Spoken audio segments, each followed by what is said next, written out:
But we want to give a round of applause for Emanny hitting that. There's nothing serious about Bobbi. She wasn't even serious about her family, dog. You think she gonna seriously ask this nigga a question? I think this additional week of Cam versus Gillie has been completely unnecessary. But hopefully, eventually, this gets salacious, and we will report on it because that's what we do. But it's no need because I am harm's way. Oh shit. We all thinking it. Yeah. Somebody got to say it. Charlamagne cares about these lists. Let's not get it f***ed up. Now, a black list, a hip hop list, he don't care about. That's a great point. You know what I'm saying? It's a lot of good points. Yeah. It's like, I don't know who to believe. But niggas talking like we clearing 9-10 million an episode. Slow down. Yeah. Nobody can verify this, buddy. Say you're talking about they don't understand the landscape. You sound big sloth. Guys, let's go podcasting what it is. There's a lot of fugazi in podcast. There's a lot of things that can just be lied on. Mama say, Mama sa, Mama makusa people. Welcome back to another installment of the Homeroom University podcast. This the pod about your favorite pod. You know it. I'm your classmate, Tone Group. J Nobles. AJ the Menace. Wyman on the boards. Yeah. Yes, we are back. Y'all are back. Class is in session. Like the video, share, subscribe, comment down below your hashtag office hours. Partner at the end of the show. We get to talk to y'all, answer some questions. Understand? And we also have a $5 Patreon. Make sure y'all check that out. Yeah, appreciate everybody that's been supporting. Keep doing that. Which we're doing after the show. So Groove will be walking off. Yes. Probably during Patreon this week. But I'll have a graceful dismount. yeah. Gavin style. Yeah, don't worry. I feel like maybe we'll drop some raps just to make sure niggas don't complain. Exactly. Yeah. Call in the DMs again. Yeah, we might just diss Carl for another album. He even responded to that? He did, and he sent did us something that we couldn't play on air, right? He did. Yeah, he did. So we're gonna have to see about that. Yeah, I'm about he to definitely pause this did. pod just to see. We should be nice going forward. Maybe I should play it now, and then I can just pull it out. Yeah, Carl, we gonna tease you. Yeah, we gonna play it on the show, but we gonna take it out. Carl, we apologize. Connect in advance if he forgets. You know what I'm saying? That's what be happening on the $5 Patreon. Oh no, this has got to be later. It's 5 minutes each. What? Yeah. There's no way. I swear to God, it's all 5 important. Yo, Carl took us serious. Yeah, no, it's 5 minutes each. Yeah, this is that's definitely gonna have to go on Patreon. What if he's freestyling back to us? And he that don't would want be us hard. To play that. Yeah, that's true. He's you embarrassed by your bars? Maybe if it's hot, then he wants us to play it. On you know what I'm saying? So our reaction is going to garner whether we play it or not. So if it might get dropped in here. You know, like it might get dropped back in based on what we hear. A little snippet. Yeah, a little snippet, but it is mainly going to be based on the That shit going to be like the Boondocks when he made a diss track back. Yeah. Granddad. You is a fool. Oh, I'm bugging. It's right here. But nah. You want to do some rapid fire shit before we even like really jump into the show? Before we even hit the first bell? Hit it. Hit it. I mean, hit the rapid fire, but bell work too, baby. Joe Budden podcast news that people were highly upset that we didn't cover last week. I was telling you about that too. You did. The people was upset, or that we didn't cover it. Everything. Oh God, this nigga! Don't let him. Don't let that. Hey, you were the first to know. You gooner ass nigga. But no, tell him, man. Apparently, M4 tried to get Flip fired. That doesn't surprise me. That's not the worst thing that's happening over there. The worst Couldn't thing have been the first time either, right? But we want to give a round of applause for Emanny hitting that pussy. We like that. Hey, how it tastes, nigga. We like that. Ace ain't the only nigga cracking muffins. It got a little hair on it, like at the top, maybe around the lips too. We like that. And we'll throw it allegedly in there. You know what I'm saying? Yeah. Things happen at birthday celebrations that, you know, all the lit gets to flowing and Pop shit. goes the pussy. Oh yeah, you know, so.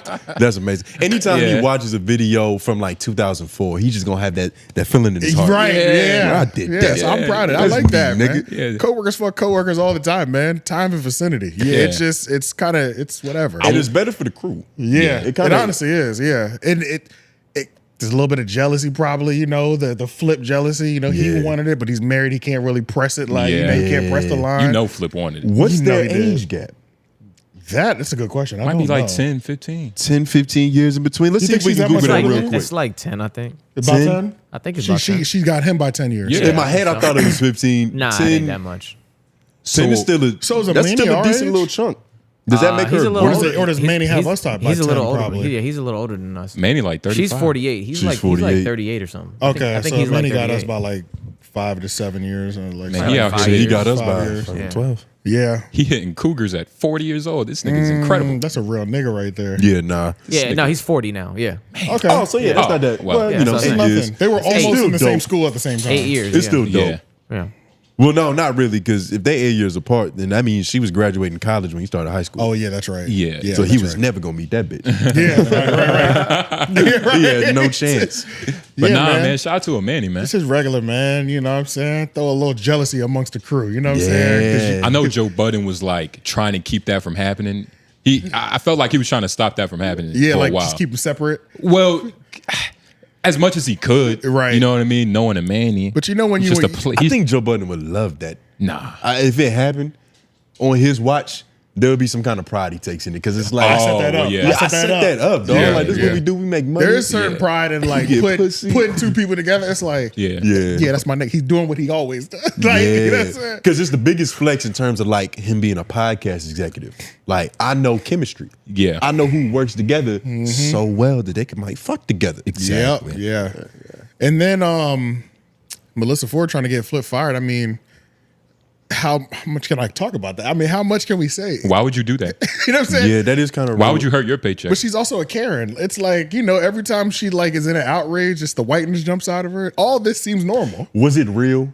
Was Yeah, I it? think I so. genuinely want this nigga gone. Yeah, and then she went to HR, and then by the time she got done with HR, she was like, oh, never mind. Because I guess like they were like, but you better slow down. We can get rid of you. You know what I'm Yeah. saying? And So- that's good HR. Yeah, They're pretty not much. supposed to actually solve problems. They're just supposed to shut people up. yeah. So Shout out delayed to Joe for knowing lawsuits. how to hire. So yeah, that's it on that. You know, I hope y'all are satisfied because I Yeah. don't know how much. I'm just happy for my nigga out here Yeah, in shout these out streets. to shout Put out the Flip. put the light skinned male emoji in the comment section for a minute. Yeah, the high yellow emoji. High Beige yellow. red Yeah. hair. All right, next one. Bobbi Altoff is back. We thought we got rid of her. Yeah. You know, she did the whole closing speech where how she talks about, I didn't even know I was going to fall off this fast. And I will say, you know, it was a good exit. You know, it was funny in terms of like you Yeah. admitting I didn't know I was going to fall off this fast. Yeah. But her coming back, it's like, Her coming back off the back of her dream baby daddy. Yes. yeah, that's kind of crazy. I think the bigger thing that everybody wants to talk about is how Drake is going back. And why her? Out of everybody, did you see like those are the tweets? I was just scrolling on Twitter and I saw people of the Elliot show. This is Elliot Jeremy show? Jeremy Height. gotcha. Jeremy Hecht. Yeah. Yeah. I fuck with him. Height. This is exactly the type of interview Drake. Oh, this is exactly the type of Drake interview that people have been looking for. I know for a fact that Bobby is the person to ask about the lawsuit, the battle, and everything between. I know Elliot is going to love this one. High sarcasm. That's some good satire. I almost fell for it. I was like, wait, I don't think he means I this. put my Right. phone down and clapped. Picking Bobby because what's the name of her new show again? Here we go again. Here we go again. I'm kind of Or tired not of this again. Not this Not again. this Yeah. again. I don't know how I feel about those. Like when you end a podcast and start it up with like Nope. and the story continues. Yeah, Like, yeah. You started I off don't with know. a- I'm kind oh, of tired well. of that already. Yeah. Seems like everybody does that. Why just not make a new name? I don't know. Why not just keep your old one? Because what That- actually fucking changed other than the name? Well, it seems Hopefully like it's gonna be different. Like, it just seems like this is a good publicity stunt to launch season 2 of your boring and a podcast. crypto coin. based on what it seems like, anytime somebody does something like this, I'm immediately attaching it to the deal that they had attached to the first one ended, and they now own that name. A really good podcast is owned by that management company that she was with, more than likely. Because there's no reason why you wouldn't relaunch under the same name that has IP on it. Whether it was good or bad IP, it has an established IP. You know And what I I mean? forgot her whole story, but wasn't her used to be husband like an executive? Yeah, and he hooked her up And- with that marketing company that Akademiks kind of broke down. Yeah. I can't remember what it was something like Weisher or Weisher or something like that. Something with a W, I remember. But This is the worst time. that's how she even got that in management. That's how she even got that original Drake, because Drake is apparently in business dealings with that same management company. yeah. So all that, white privilege and Jewishness.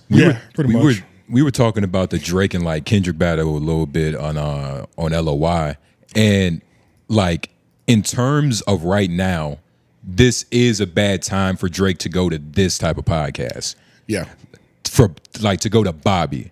Now he could still go to interviews. I don't think like it still would be bad for him because they're going to ask him questions that he has to answer. Right. But in terms of his image and what's going on in the culture right now, it's like, you missed a couple stops before you went to her. I mean, he really hasn't done anything correct since post battle. He's tightening up now. He's a sore loser. And He's tightening up. It's kind of crazy to see it fall out publicly because for some reason, I don't know why, I used to feel like Drake had a strategy.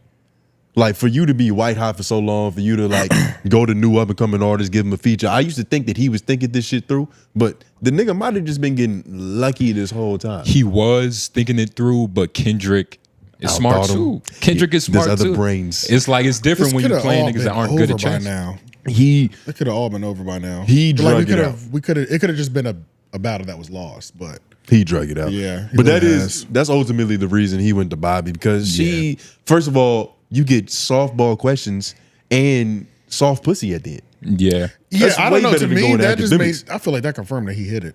I'm not gonna lie. When she ended her first podcast, I thought it's because she got pregnant. What? Drizzy? No, not by Drake. By whoever. But he put Tabasco in his cup. Yeah, some NFL player actually. I think she's dating some NFL player. Yeah. So I thought in my conspiracy mind was like Bobbi got pregnant by her new nigga because she went black dick hopping after her marriage. Yeah. Found her boyfriend, got pregnant. It was gonna just like quietly have a baby, and then pop back up later when she got done having the baby. Yeah. To bring us back into the podcast. Yeah, when the baby's light skinned and his 3-point shot is crazy. Right. Yeah, that's what I thought.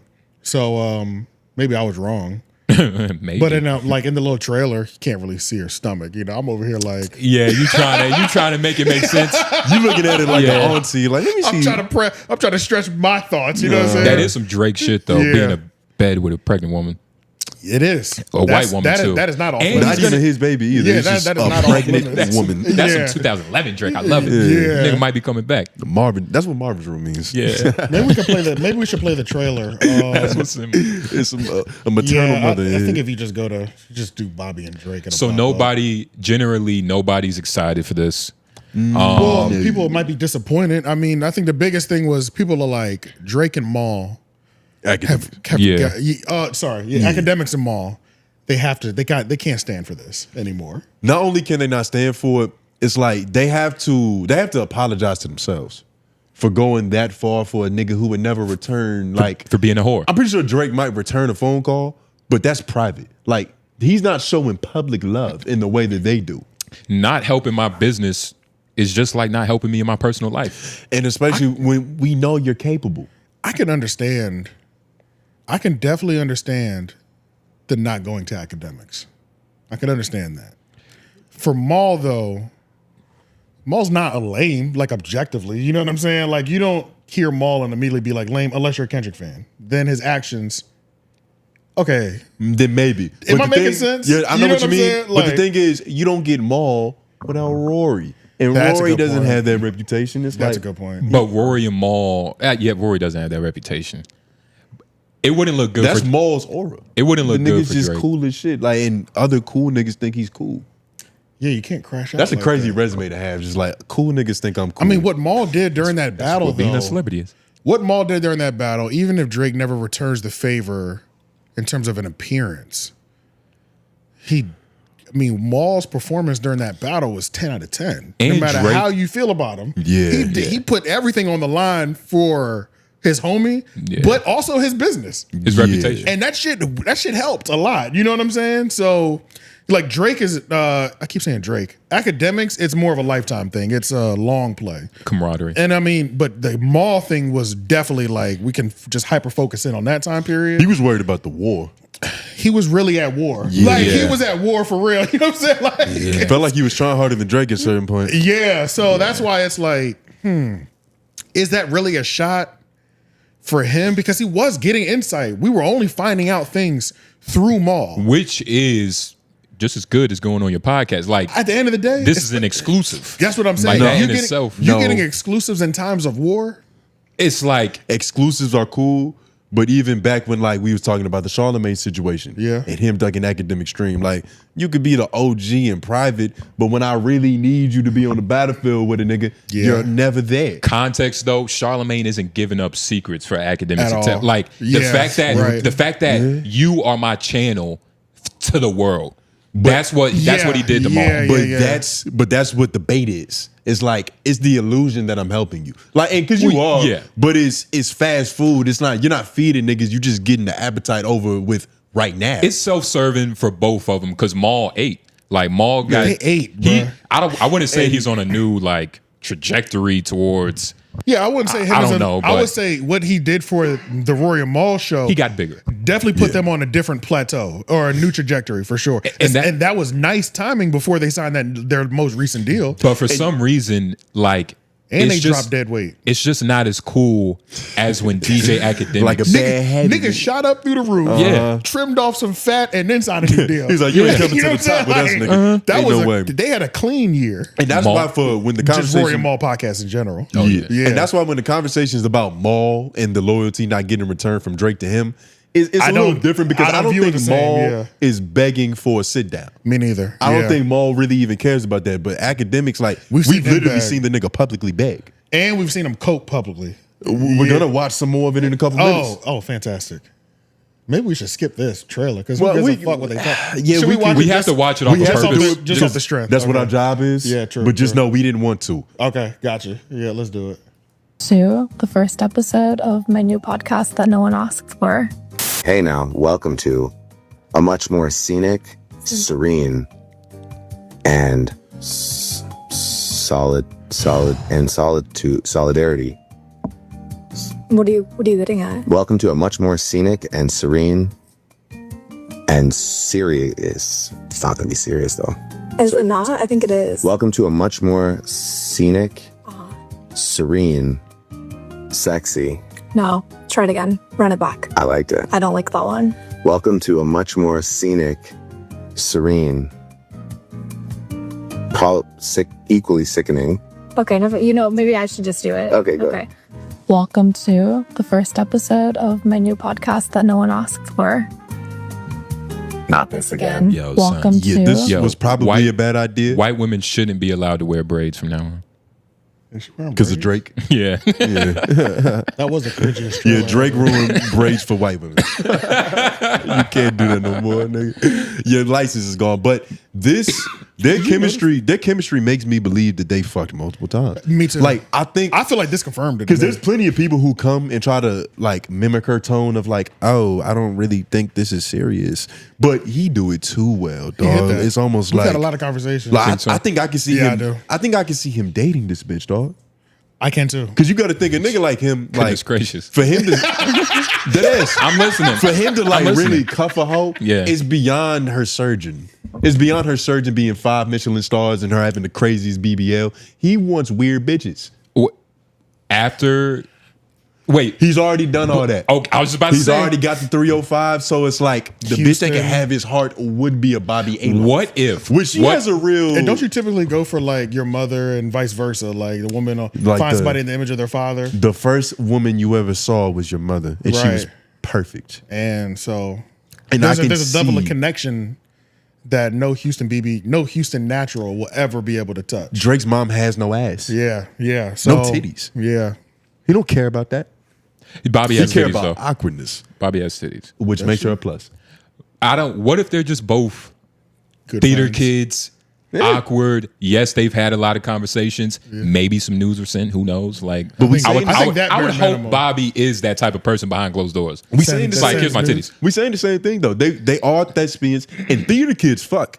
They just do it in costumes. I think they fucked and then they got weird afterwards. So now their weirdness is really enhanced on camera, which makes her show better. Because he knows what her weird nipples look like.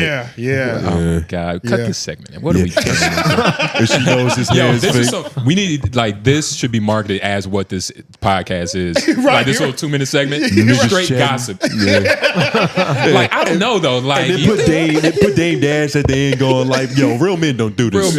Real men don't do this. But who you think had a longer, my bad, you was about to get into Aggie. Go ahead. I was about to say, who you think had a longer career, Bobbi or Hatua? Bobby. Yeah. Bobby, that's bitch. really easy. Way more Yeah. impactful too. Impactful. Way more impactful. Hawk to it, nigga. I had to like, who the fuck is that again? Yeah. I had to remember it. But Yeah, what was her name? Haley something. Haley something. yeah, I never even gave her She's the outta respect here. of memorizing that. Yeah, but Haley, it was bad. go to the link that says academics under this topic. So of course Ak had to respond on his stream, and he does what he normally does. Like there was because Yeah, I don't see it. the public is kind of going, this nigga's disrespecting you inadvertently by even showing up to this bitch's crib. Which is weird. Like you can't really just let that slide. Which is weird, but yeah. It's weird, but there's a semblance of truth in it. We just talked about it. Yeah, but so that puts Ak in a position to where he can't fully cope. He's got to throw a couple jabs up at first, just to give him the room to go on later and be like, "Yo, I don't think Drake meant it," and because he fucked with him at first. What? But it's probably coming in there. It's under the Bobby A law. From Maul and DJ Akademiks kind of got the same treatment though. Like, wasn't DJ Akademiks like saying shit for Drake too? Yeah, but he was like, going in on DJ Head. I would say- and But he also was doing like, I feel like there was more on the Maul was getting more quality information.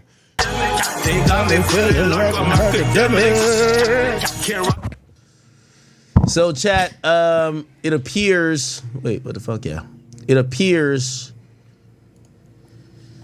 that when Drake had canceled his tour, you know, he was on like a world tour back in March. He canceled it, and you know, he supposedly went back to Toronto, and he went to Toronto and he showed up in family court. It was for an important reason. Now, this would have skated under the radar. I've gotten some tips on this. Pause. I've known this info for a while. I was actually waiting to low-key leverage this for an interview.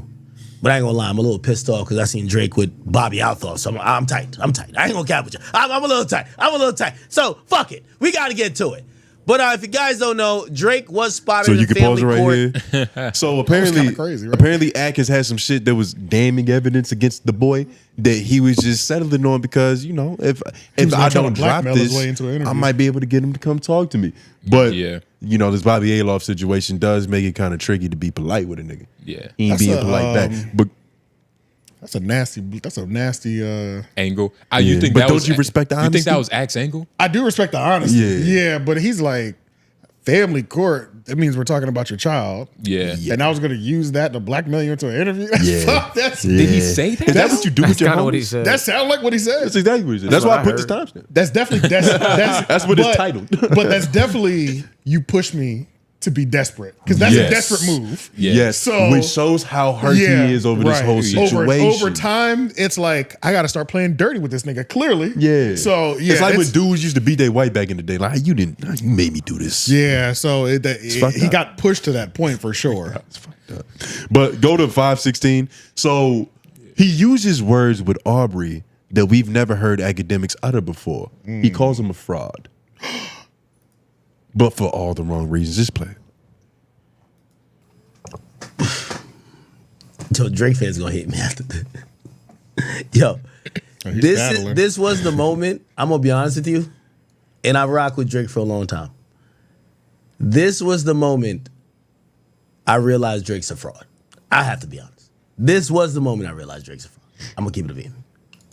Oh my God. I'm gonna tell you why. March. I'm gonna tell you why. No pup. I'm not sure.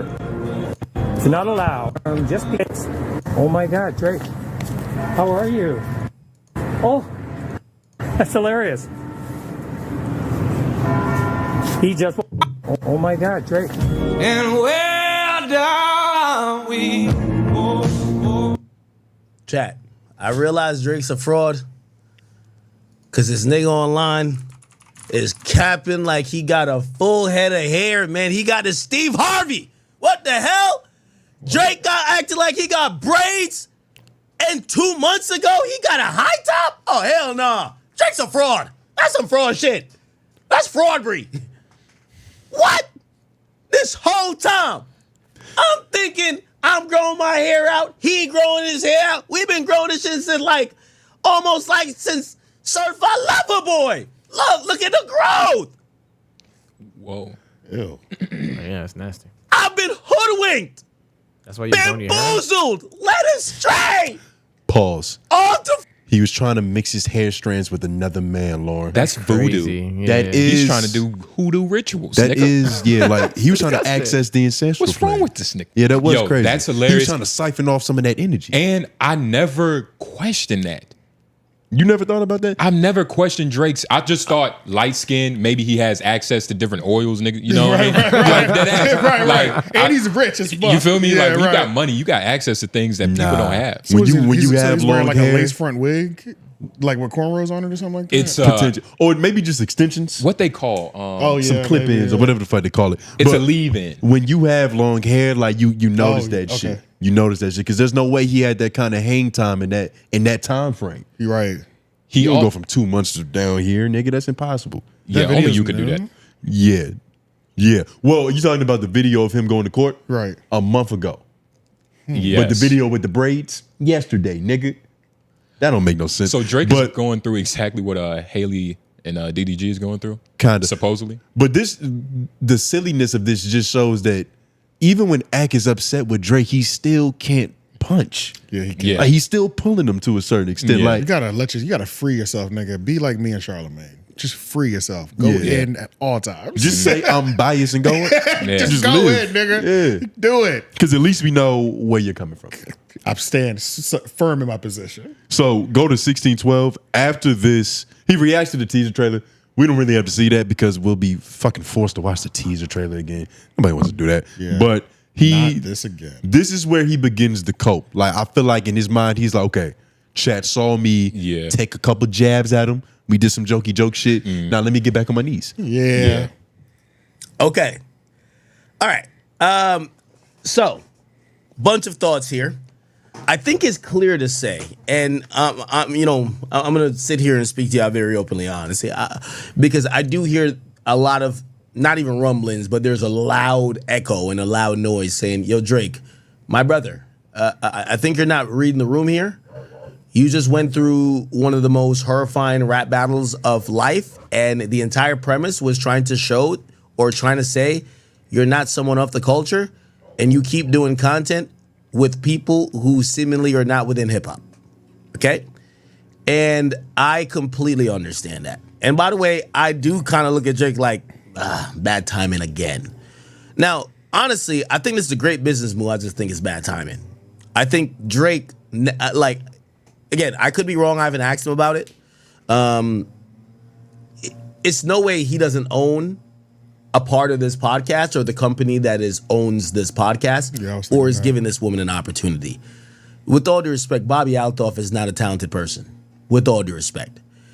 There is a lane for her to flourish, but especially within the lane that she is trying to cannibalize off of, without Drake walking her through the door, now, not once, but twice, she is not as effective.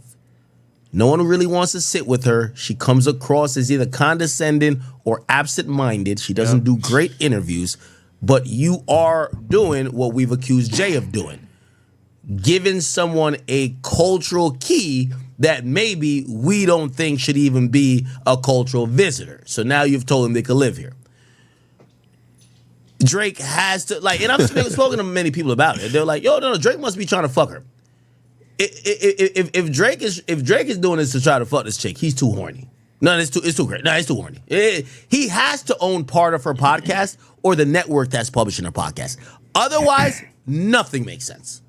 I will stick on that. Again, I would rather, and I hear the rumblings of people saying, no, Drake is just avoiding hip hop press. Like, people are like, well, yeah, he ain't gonna do nothing with you, Maul, or nobody else. He's just avoiding y'all because he don't want to answer the questions. I don't think that's the case. It's obviously the case. I don't think that's the case. I think he is gonna do that in due time. And I want to believe that he has business with this woman. I will say the timing is still horrible. Pause. And reading the Now, this is cope. It's logical cope, but it's cope nonetheless. Well, because both of those things can happen. He said a lot of factual You shit. can be invested in this random bitch and also still show loyalty to the niggas that cry for you on camera every day. Yeah. Yeah. You Yeah, can Drake. also pull up to the pod. You can also just call niggas while they live on stream. Who could Drake go to for a safe Of the interview culture? in the culture? David Nobody. Letterman. Oh, in the culture? Nobody. Bro, nobody. But he doesn't deserve a safe interview. There's too much that is like your name has been through every like round of mud possible within the last decade. Like nigga, you got exposed for having a kid. You getting called a pedophile. Like you got to answer to some of this But shit. bro, at the end of the Can't answer to the Not edophile. really. Yeah, right. You gotta But then answer at the that, same time, nigga. bro, niggas turned on Drake like they didn't fuck with him ever during the that quickest battle. thing. So why do? There's a good reason not to go there because when that battle started, like even people that I knew, it's that played Drake, acted like they never fucked with the nigga. You know what I'm saying? Like that happened on a mass level. And that was just people that didn't even know Drake, not even in the industry. Right, So yeah. that's not even saying the rappers who we was talking about. we saw the 20v1 completely against. just The distanced Weeknd. themselves. That's what. Yeah. So it's You're like talking about media personalities too, right? talking about the world. I'm Because- talking about America and the world. Yeah, for When sure. that Drake and Kendrick battle started, it was fuck Kendrick. It was fuck Drake. So much so, and niggas were saying things like I never fucked with him, and it was like, whoa, really? Like, Yes. So that makes it even more so. Why wouldn't you fuck with the niggas who stood tall amongst all that shit? It's like at the end of the day, if you at a club maybe, and you but- trying to go home with some shit, and all the bad bitches that you talked to wasn't feeling it, you gotta go with what's feeling you. But you know what they Take they that say? big bitch home. You know when they're like, man, it's a bunch of lions, and maybe one or two of them Take that mean big good, but I don't have time to decipher who's Yeah. fighting for me. It's a bunch of hyenas over there. They're like, Yeah. maybe one or two does fuck with me, but I don't have time to decipher which ones fuck with me or not. I just keep all of them away. Yeah. I don't know. I understand. I can understand.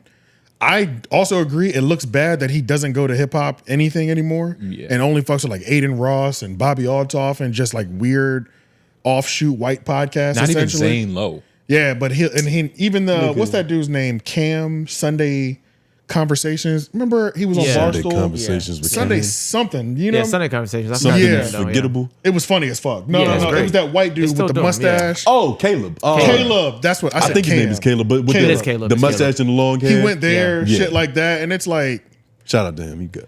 yeah, those I can understand why he's only going to Caleb that too. Presley. Caleb Presley. But then yes. if you do that, you can't also be complaining why you don't get hip hop love. And we're also saying this as if she's not going to ask him. So you like kind of lost against Kendrick. Like, how do you feel about that? It's not a real question though. She's definitely not going to ask. It's that. not. We don't if know. and even if she does do it, it's not. It's rhetorical. Yeah, it's going to be so light. Yeah, it's gonna be like he's gonna gonna get say into some something. whole. Like I had chocolate milk that morning and my tummy was hurting. What's the non-rhetorical way of asking that? There's nothing serious about Bobby. She wasn't even serious about her family, dog. You think she gonna seriously ask this nigga a question? She said, "Fuck them niggas. They not profitable." She's, first of all, who cares? Nigga, it's like, The thing is, the reason it's better for her to ask it and not Charlamagne or like Akademiks or anybody is because they're gonna follow up with some nigga. You're not getting out of this. Answer this fucking question. Bobby let shit go like her family. did she let her family go though? Yeah, kind of. I don't know. It's funny you say it. It is funny. It hurts. It hits though. Hell yeah. Like every time it's like I feel like I let my family go. Yeah, Right. for a black dude. Yes. So, yeah, but if we go to the 22-minute mark, this is kind of like the grand closing, his grand premise, 22:16 to be exact. Who do have questions like, how do you feel about this? I feel Drake isn't reading the room properly, but I think Drake is doing business. Again, just like when people ask me about the Kick situation or why doesn't he stream with you? I don't think Drake wants to stream. I think Drake sees a lucrative dollar sign and he follows the dollar sign to do streaming. And I don't think Drake wants to podcast. I think Drake is podcasting for a business opportunity. I could be wrong, and I'm okay and open to stand possibly at the precipice of, hey, no, you're wrong. This nigga's just out of touch. But I don't believe that's what that is. Again, specifically because it's Bobby Altoff, it's puzzling to me because it's making me say, it's not even about, are you going to do content with, say, a me or a Mealy Mall or something? It becomes, bro, you got to realize that hip hop and urban culture has dejected this woman. They don't like her. They think she's condescending, ear-headed. They feel she's getting opportunities she doesn't deserve. They feel, even when whatever resolve they had with the Yachty situation, they feel like she's talking down to black artists who maybe she's looking at as, oh, y'all are stupid or y'all do silly shit. And it's one of the, those condescending type of things. Pause. The same way they feel about him. Potentially. For sure. Yeah. Have any of y'all gotten that impression from Bobbi Aloff?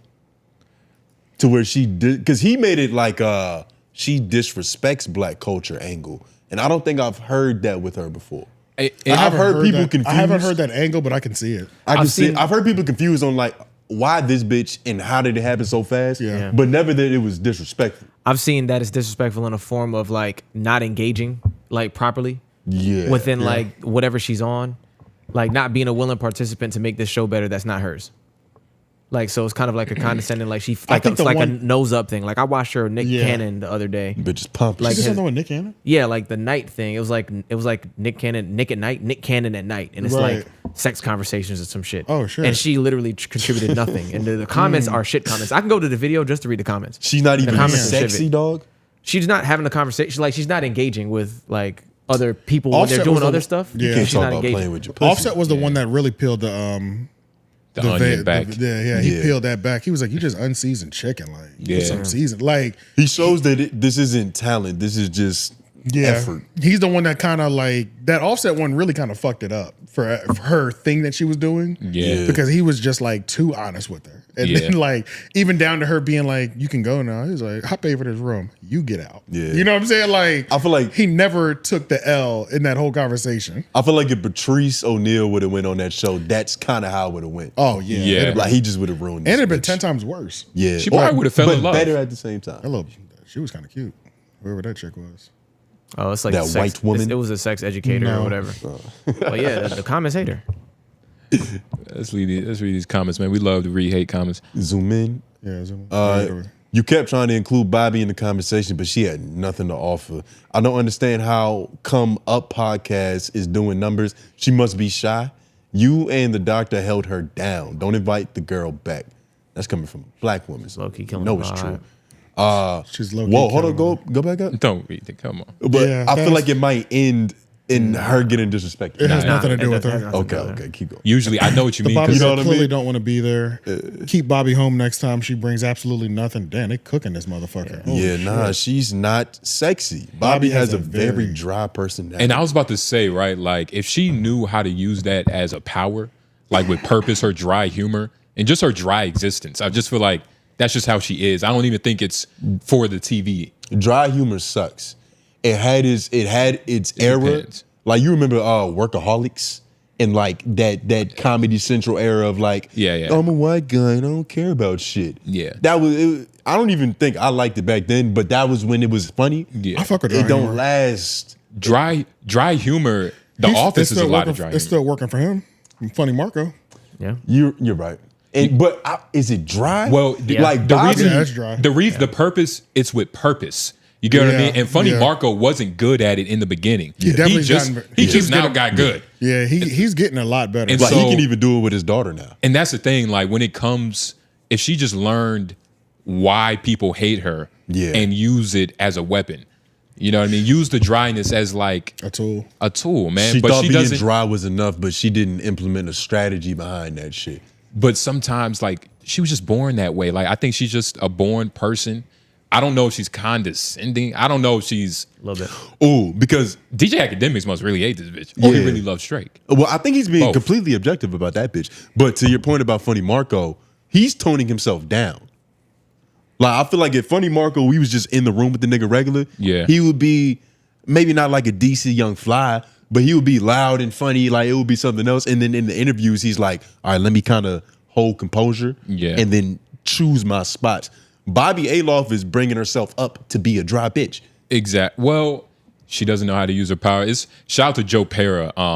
He had a show on Adult Swim. He was just a white dude. And it was the weirdest I didn't like it. Yeah. You but didn't fuck with it? I didn't like it, but I watched it. It was one of those. I know like, those shows. So you liked it. I got shows like that too, where it's like it's something about it I'll keep watching, but it's the shit had charm. Dog. Yeah. Like he would talk about pancakes like this for 15 minutes. Yeah. See, it's but weird. It would keep you watching. But that's how you was tuned in. That's how you use dry humor. But you know, Bobby Adolf.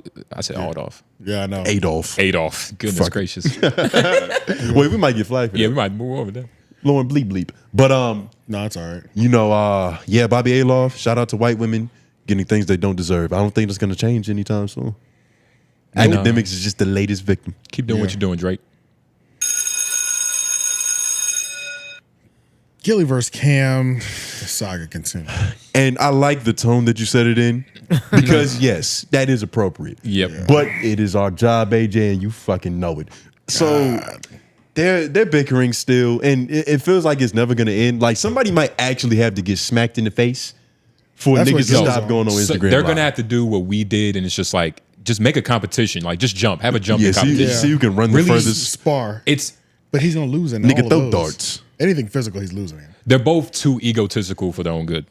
I think Gillie might have like one like crackhead athletic trait in him. Like he might just be able to skip really high. If they had a skipping contest. He dropped 21 in the big three. Like Gillie ain't like that was in the celebrity game, right? That wasn't in the big three. Still against retired NBA players. Hold up, that is very different. That is very different. What would y'all do? Neither. In a celebrity game? Yeah. I'll get 10 at least. Who was he I was playing? about to say maybe 12. Yeah, I get on 10 a good day, And nigga. if But he's- don't think that's the average. If he's getting 10, how many am I getting? Yeah, I'm getting 30? 12. Turnovers? Yes, 30.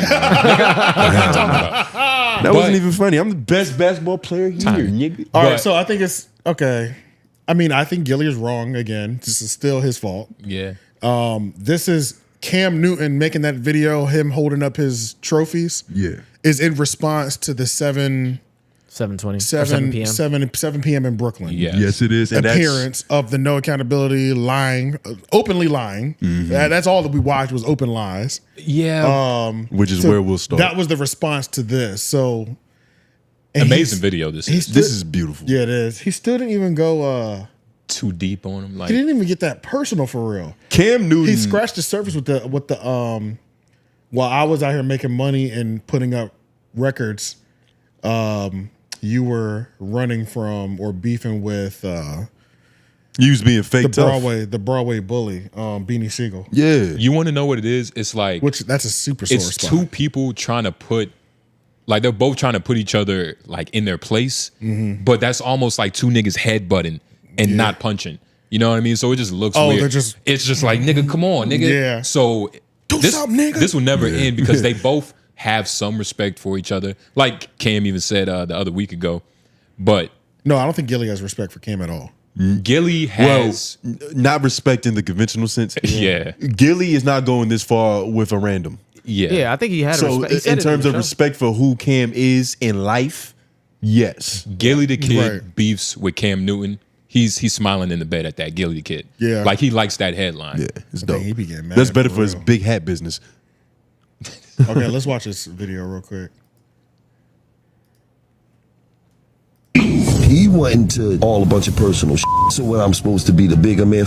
No, I'm Petty Murphy, man. As long as you shoot at me, I can shoot back. Cam putting up fake videos, talk about this me dancing in a ludicrous video. I mean, come on, bro. That was you twerking. Petty Murphy, Petty LaBelle. Nice to meet you. But you know what? Petty Cam, stay over there. I ain't even gotta talk with this one. I made a real video, Gillie. Gillie ain't never had one of these. Or this. Thank you, Auburn. Gillie ain't got one of these. Ain't nobody gonna wear number 2 from here on out, because we're retiring your number, brother. Gillie ain't never got one of these.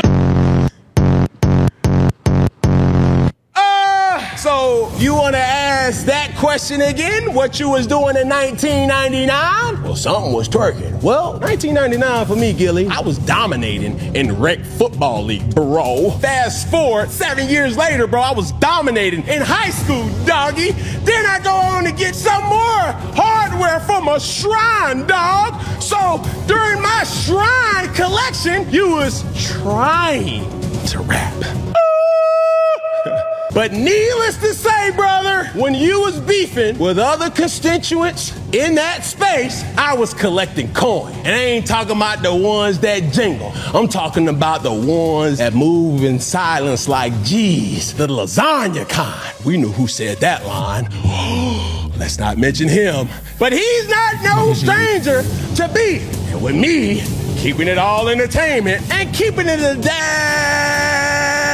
Ooh, not to even do with that. We don't want to ask you what you was doing when certain people was dabbing. I want to ask you this. When I was collecting checks, you was so worried about trying to be tough.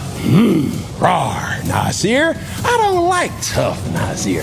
I don't like tough Fard. Ah, man, you can't come to Philly. Don't keep that tough guy talk with me. You should have kept that tough guy talk with, reportedly, Benny Siegel. So, you say you don't want to get personal, but every single time you make a point about your quarterback, respectfully, Jalen Hurts, you get personal with my stats. So, I get personal with your career. You have created an amazing platform, but focus on what's ahead, Mr. Nasir, because if you look back, you're going to get distracted and you might get lapped because of what these numbers is doing. I mean, I'm hot right now! Stay in your lane, Mr. Fard. This ain't where you want to go. Gillie ain't never. See, I didn't even notice he commented right there. Who, Gillie? Yeah. What does he say? I thought we was talking about the NFL. Man feeling so hurt he went back to college. I'm really on the plane crying. Stop, big sensitive. Called him big sensitive. Big sensitive. Now, if you guys would like to see little sensitive, that trophy is hard. Go to the next link in the. That shit is hard. Combined with the orange vest, I like that. That shit got hard. Hey, Gillie, you don't got one of those. When I first watched the video, in my head, I wasn't even thinking the statue was him. Yeah. Like in my head, I was just watching, just like, damn, this nigga came going how off. epic it is. Yeah. I wonder what hat they gave him on the statue. Because he's got so many to choose from. Was he in his football pads or was he just? I like that style of hat too. Just sidebar, I like that style of hat that Cam be wearing, like the tall hat, dome. Because it just, I never seen. Yeah. That's a Dunes hat, nigga. But go to 555. So it's weird because Gillie will say that this isn't personal, but then he'll bring up a bunch of personal shit. Bro, he's a liar, bro. He calls out. Shit is crazy. He calls out. It's really crazy. It's crazy. Like, it's like. Well, I mean, y'all Philly niggas, dog. That's brother what you love. do. This is crazy. That's what y'all do.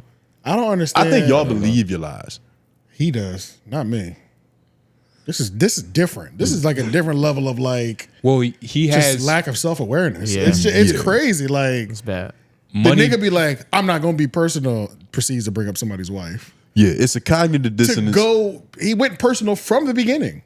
Bringing up Benny Siegel probably did more harm for this situation than anything Cam could have said. Yeah, that was the first time he really went personal for That's her. rough. Yeah. Lil Wayne is also personal too.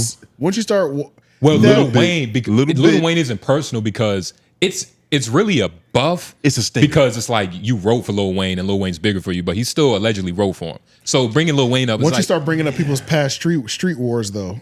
Yeah. In Philly, casually too. Like he wasn't even making it his main point. It was just this happened too. And one thing about there's like two, like every time BD Siegel comes up, I hear him say, "Yeah, I went to war with police." That's what I hear every time. I feel like Rick Ross said that too. Yeah, no, when the Charlamagne interview. Yeah. And you want to know I went to war with police. What's funny is, like, I remember there was a time for like a month straight, I was watching nothing but Gillie the Kid talk shit, like to rappers, like on Smack DVD. I'm gonna find a video just so we can see like what has happened. Because Gillie used to be really good at this. He did. He used to be amazing. Like I need to find this video. No, I know exactly what you're talking about. But yeah, let's listen to his response to Cam's, trophy and retired number video. Off and Gillie got super personal. Better than you.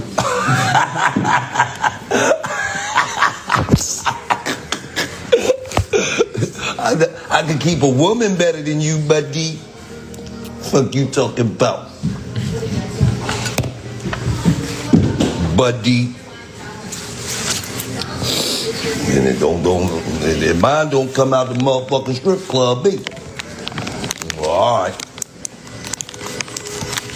Don't get me to talking, nigga. I really am. Get me to embarrass you, nigga. Yeah.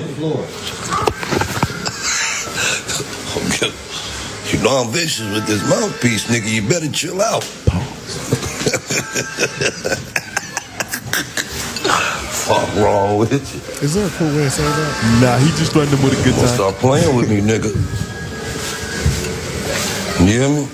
Go dig up them old ass trophies, nigga. So I ain't got one of these.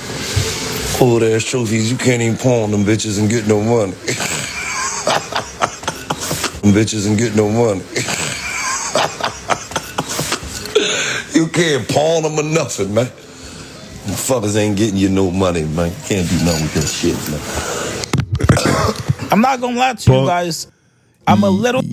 Like, what was you know that? how much confidence you have to have in your relationship to come at another nigga's wife like that? Because I feel like when you're famous, you're only one shade room post away from losing your bitch. It happens that Gillie and his fast. wife been together for They some high school shit. like But they've been shit, tied. yeah, down. yeah. You know how many headlines I've seen about T.I. and Tiny? I'm surprised they still fighting. Yeah, but T.I. and Tiny has to be different than Gillie and his girl. I think they're different than everybody. Gillie posts videos of him like, "Come on, baby, kiss me." Like he does shit like that. There's a lot of relationship. There's a lot of relationship content But creators. you can only do that, Tony, when your girl is like that. That's why Gillie is. Maybe when your girl wants attention. Well, no, I'm saying you can only do that when your girl is solid. Like Gillie girl is solid, so he can come out. Cam's girl allegedly leaving the strip club. What is that about? And that's why I set it up where you gotta have confidence in your shit to be able to even do this. But what is that about the strip club? Is his girl a stripper? I've never heard about this, but What's her name? Jasmine Guy? Jasmine, what's her stage name? Jasmine. Oh no, I don't know. I don't know if that's true or not. Yeah, no, that's what Yeah, I we don't should know. call her stage. Oh, wait. Who knows what the fuck Gillie was saying? And Yeah, that was because his this point. could be about anything. He's trying to scare him. Gillie might be up one I think it's the same way because either she was coming out the strip club Even doing. if she was an old stripper, is that an L? I mean, let's just. Can we ask? You that know, like, okay. But you don't think it's not really, but that's something that can be said forever. Like giving a nigga any ammunition to rap about. Yeah. Like your bitch used to be a hoe. Nigga, it might not be the worst thing ever. Jasmine Brown. But it's definitely something that could be said. Yes. Like you're gonna have to challenge that eventually. You're gonna have to challenge that. Yeah. I don't.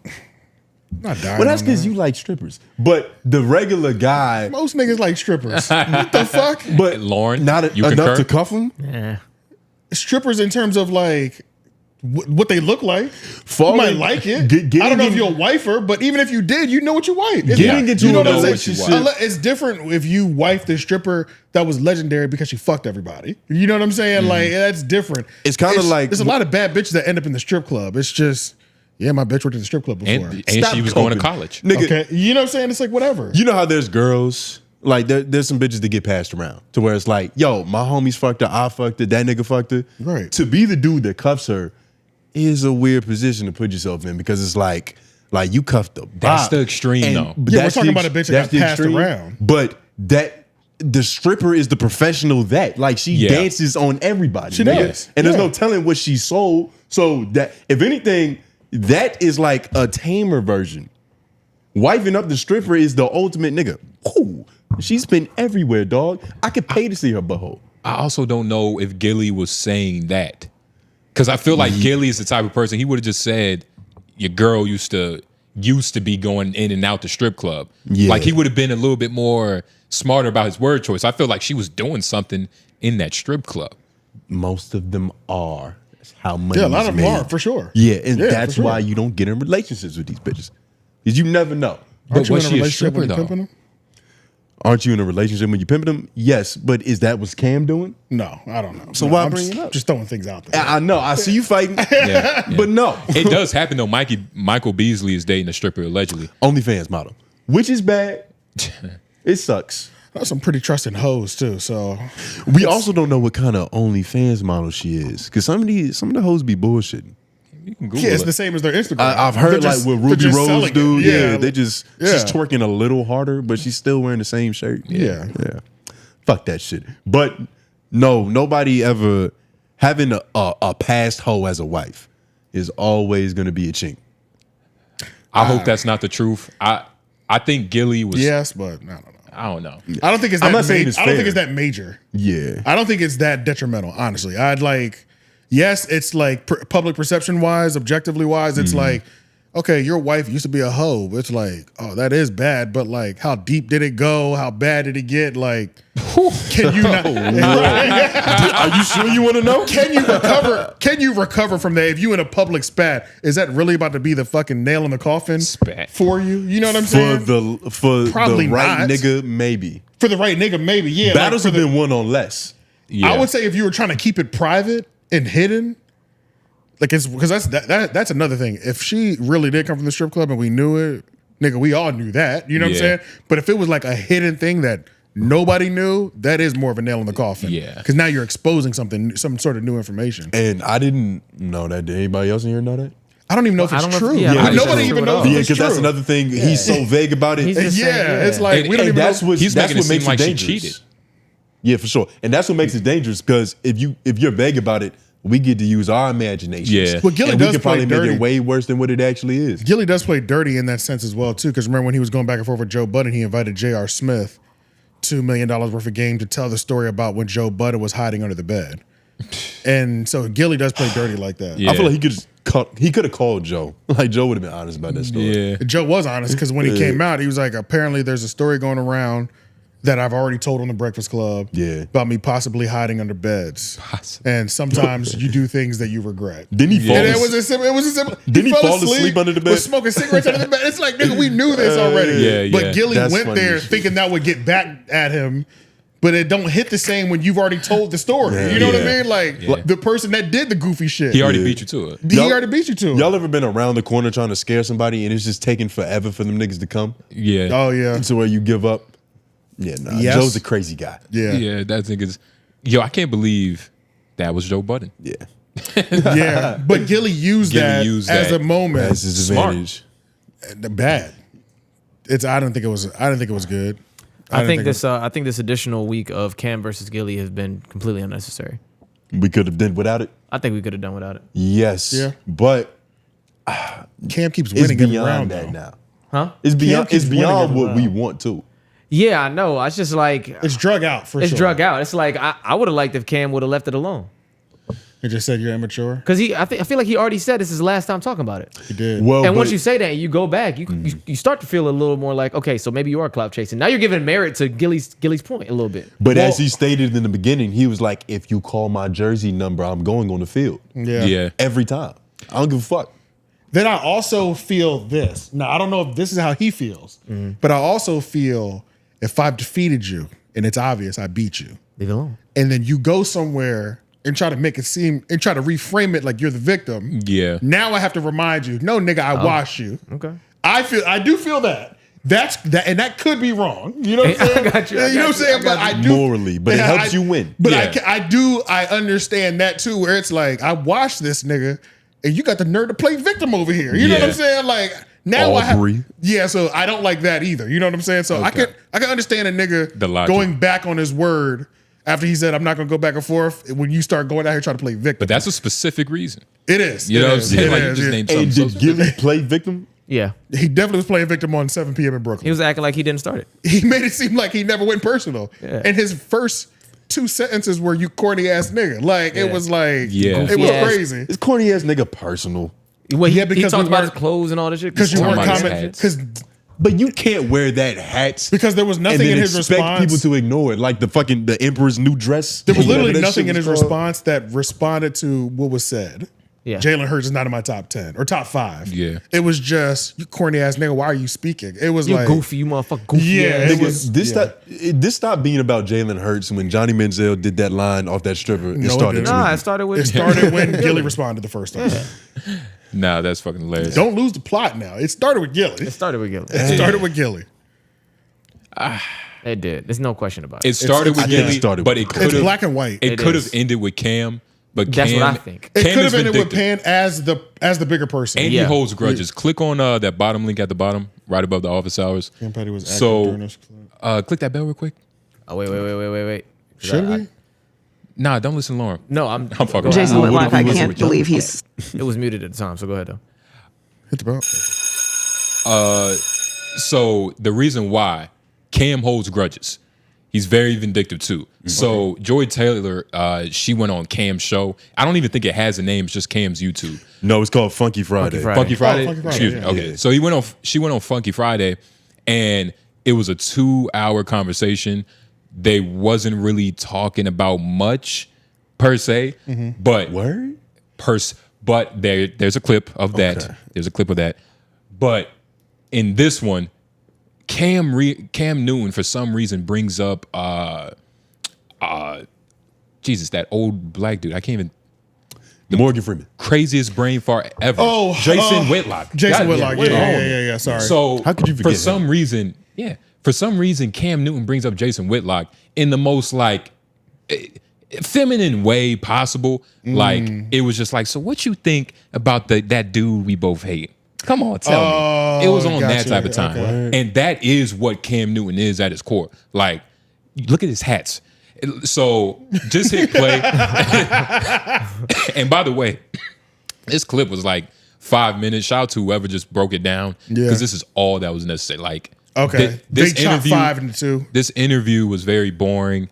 The only benefit was that you're constantly catching Joy Taylor up in like hypocrisies.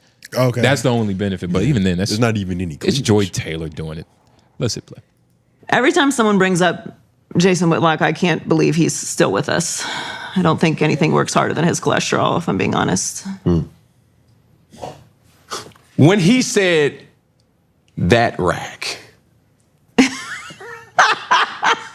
Okay, so before you go on, I've never watched this. Okay, I am only aware of this from adjacent conversation. I did not watch a single second of this.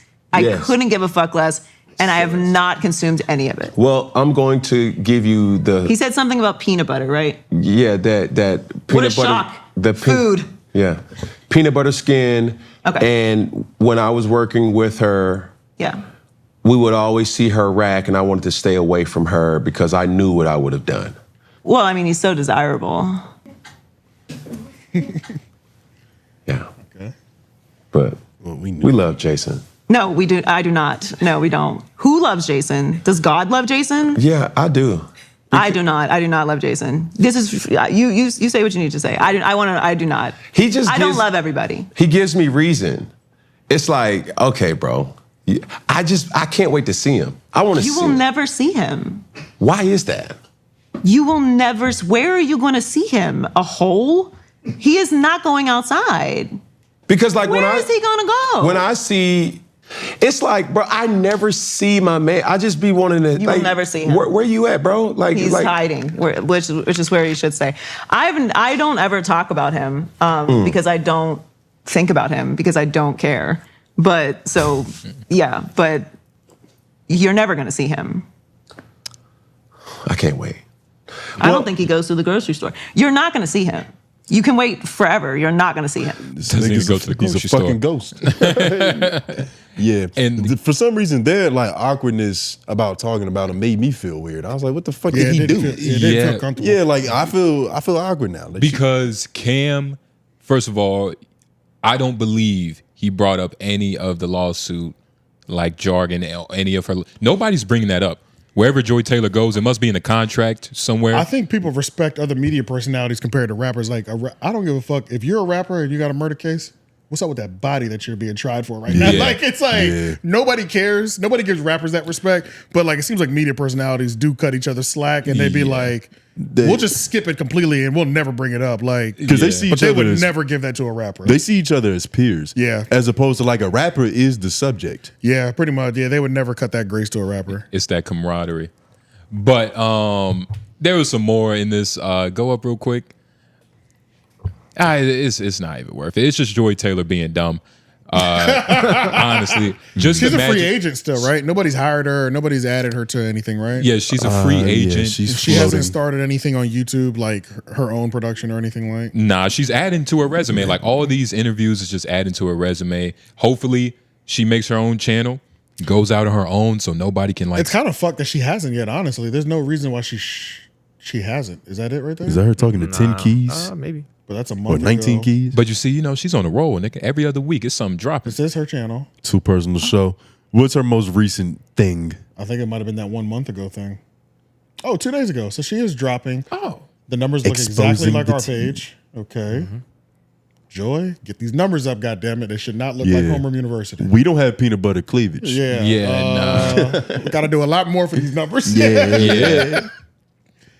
So I guess she is on this, but there should have been some sort of real rollout when she got fired. There should have been, but that it probably also came out of nowhere, like her getting fired. But we're probably also off her radar.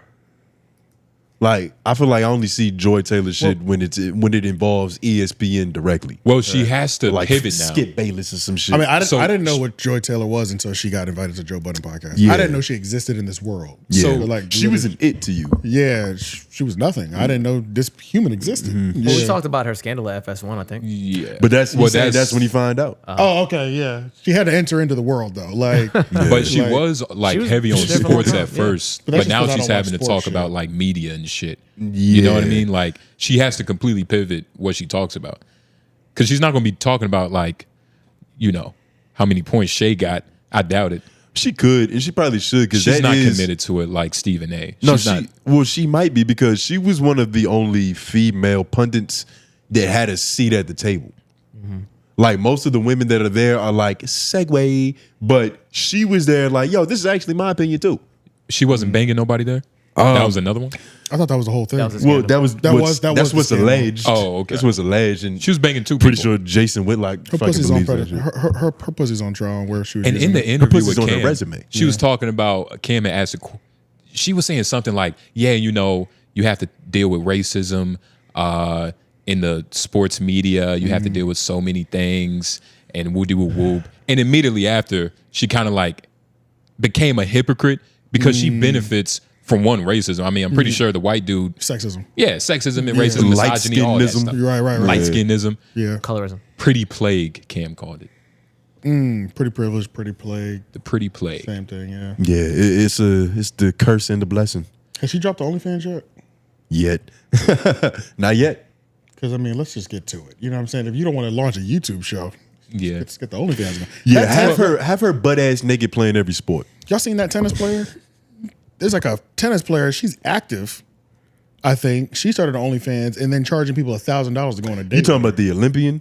Yeah. I think I saw that headline. I was like, oh, man, we're fucked. Olympians don't get paid shit. Yeah, but tennis is all year at least. At least you don't have to wait 4 years for her sport to play. You know what I mean? But the thing is, it's like the way, I don't think they sign contracts like how the NBA does or NFL. I think a lot of their shit is sponsorships and endorsements. It is. And that shit It's a couple people like, it's a couple, I don't know, but it's tennis though. Like, it's definitely a couple Olympic sports where I'm like, these niggas are waiting every 4 years to even compete. Yeah. But like tennis, we know people are making money off tennis all year round. So that's why I thought it was weird that like, you doing that already? It's more maybe money. the big names like the Serenas and her sister. How is she not on that level if she's winning gold medals? I mean, I feel like, how does she beat Serena? You know what I'm saying? How is Serena not getting the gold medal? How does this bitch get the gold medal? Well, part of that is like Michael Phelps swims good and he's got good marketing. Yeah. If your marketing is fucked up, like who was her who was marketing that? is good now. I know it costs $1,000 to get a date with her. Yeah. That's the first time I heard about her. Yeah, nah, you've seen her ads. A lot of people a lot of white men are gonna pay for that. Yeah. For sure. Yeah. Hopefully some young and aspiring tennis players too. to have a consultation. You get 60 minutes with her, like, yo, how you be great? Hell yeah. Right. It's like, fuck this date. Yeah. Let's go Fuck play. this wine. But nah, man. yeah, ultimately, I forgot what we was talking about. Cam's in good spirits. Joy Taylor, peanut butter skin, peanut butter privilege. Yeah. Let's get over to this. Charlamagne makes his return to Vlad TV. I was supposed to skip that, wasn't I? No, you're supposed to skip the Brilliant Idiots one, which you did. Gotcha. So yeah, he makes his return. I don't know how long it's been, but I'm just gonna say years because that paints the picture perfectly. It does. It's been years since that nigga's been on there. Let's just say 7. Fuck it. Yeah. 7.5 years since he's been on there. And so far, they slow walking us. Like we was talking earlier before the pod, right? They haven't gotten to the bullshit. Yeah. Which is I think that might be kind of natural because it's like, all right, let's get our chemistry back. Like we ain't really talked. And they kind of revealed how close they've been. Cause I didn't realize that these niggas were really that cool. And it kind of puts their fallout in a little bit more context. Vlad's really cool with a lot of people. Oh wait, this isn't. All right, hold on. Yeah, it should be at the top though. No, but, I was just saying he was there 2 years ago. I was trying to find out last. Oh, 2 years ago. Yeah. So that's what I'm thinking. Yeah, 9 the years last ago, one too. was 2 years ago. Yeah. And but if you go to the link, just go to 00 Flat because they kind of get into a little bit of that. Like apparently these niggas, they were at each other's birthday parties, dog. Like private events. Word. Dancing. Toes out. Vlad, you know how close you got to be toes out with a nigga? Damn. In water? I remember that. I remember them talking about that. And then Charlamagne, you see how they skipped over why they fell out. Though. Yeah. Maybe they haven't even really resolved that. How is Charlamagne so cool with They brought it up. They brought it up before. I think from if I'm remembering this correctly, they fell out because when Vlad interviewed the dude that killed Osama bin Laden. I was gonna guess that too. Nope. The Atlanta rapper. Shorty Low. I want to say Shorty Low, but it's not Shorty Low. But do you remember the nigga? His name was Plug. No Plug. Okay. Was laying on the couch with the Bankroll money. Fresh? Bankroll Fresh. When No Plug killed Bankroll Fresh. Yeah. And Bankroll Fresh was leaning on the couch and had the pile of money. And it was they did a No Plug interview and a 21 Savage interview in that same day because they're good friends. Charlamagne went on some platform and pretty much drugged Vlad for that. And was saying like, that's a piece of shit move. Like he pretty much drug him. Yeah. Like he didn't know him. Yeah. That was their falling out from what I remember one of them saying before. And that was probably one of the reasons. Yeah, that's because probably that's probably the one that you can publicly say. That might but there be was the probably public some one. shit that happened in between them that is like There's so many niggas that have fell out with Vlad due to like various reasons, like Godfrey with the Farrakhan thing. Yeah. And how does Charlamagne, like how is he friends with all these people, allegedly, that don't like Vlad? I wonder how that works. What do you mean? Like Charlamagne's cool with a lot of people media, baby. that Right, I'm friends with What the Dirt. Nobody likes him. Apparently. I fuck with the nigga. You know what I'm saying? And that's fucked up for me. Apparently, I'm wrong. Yeah. You know what I'm saying? You might want to edit that out. Right now, I'm leaving it. Apparently, I'm wrong for thinking he a cool guy. Yeah, but you know what I'm saying? Like, let's be, same with Adam 22. I'm cool with Adam. Niggas think I'm fucked up for that too. So it is what it is, honestly. Vlad ain't Some changed. people might think you fucked up with being cool with Flacco. Yeah, oh, for sure. For sure, yeah. So it's just depending on what version of media, like it also and depends Vlad on is the pinnacle. Though. Right. It's especially depending on And if who you're you one are. of these niggas that's really like, are you of the culture? Then I can't be friends with those people. You know what I'm saying? Yeah. But I'm pretty sure he's cool with what Farrakhan. culture? Who? Charlamagne. He is, yeah, because he's been at the Breakfast Club. And this nigga still go to Vlad, so Yeah, right. Farrakhan still goes to Vlad? Charlamagne still goes to Vlad. Never. Yeah, never. I was about to say, yeah, that's not even possible. Yeah. You talk too much shit about him. But go to 00 Flat. They kind of get into a little bit of their history. We can listen to it for a second. The Drake security guard there? Yes, the first link. Yeah.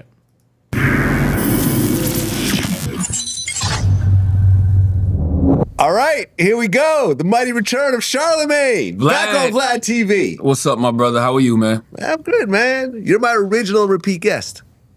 Yeah. Yes. I was thinking about that the other day when you did Breakfast Club. I'm like, damn, how long have I been doing Vlad? Since like 09? Yeah, since pretty much the beginning. Yeah, like 08, 09. That's pretty much when we started. I mean, I think like Jamar was probably my second repeat guest, but you were my first. Yeah, because I remember coming here the day I got fired from radio in Philadelphia. Yeah, so before the Breakfast Club, you were doing Vlad TV. Absolutely. Before Wendy Williams, I was featuring you on mixtapes. Yes, before Wendy Williams, you definitely was putting me on the beef mixtapes. Exactly. Yeah, I think people don't realize how far it is we go back. Yeah, no, absolutely. And this is why, like, people like always wonder like the falling out and everything else like that.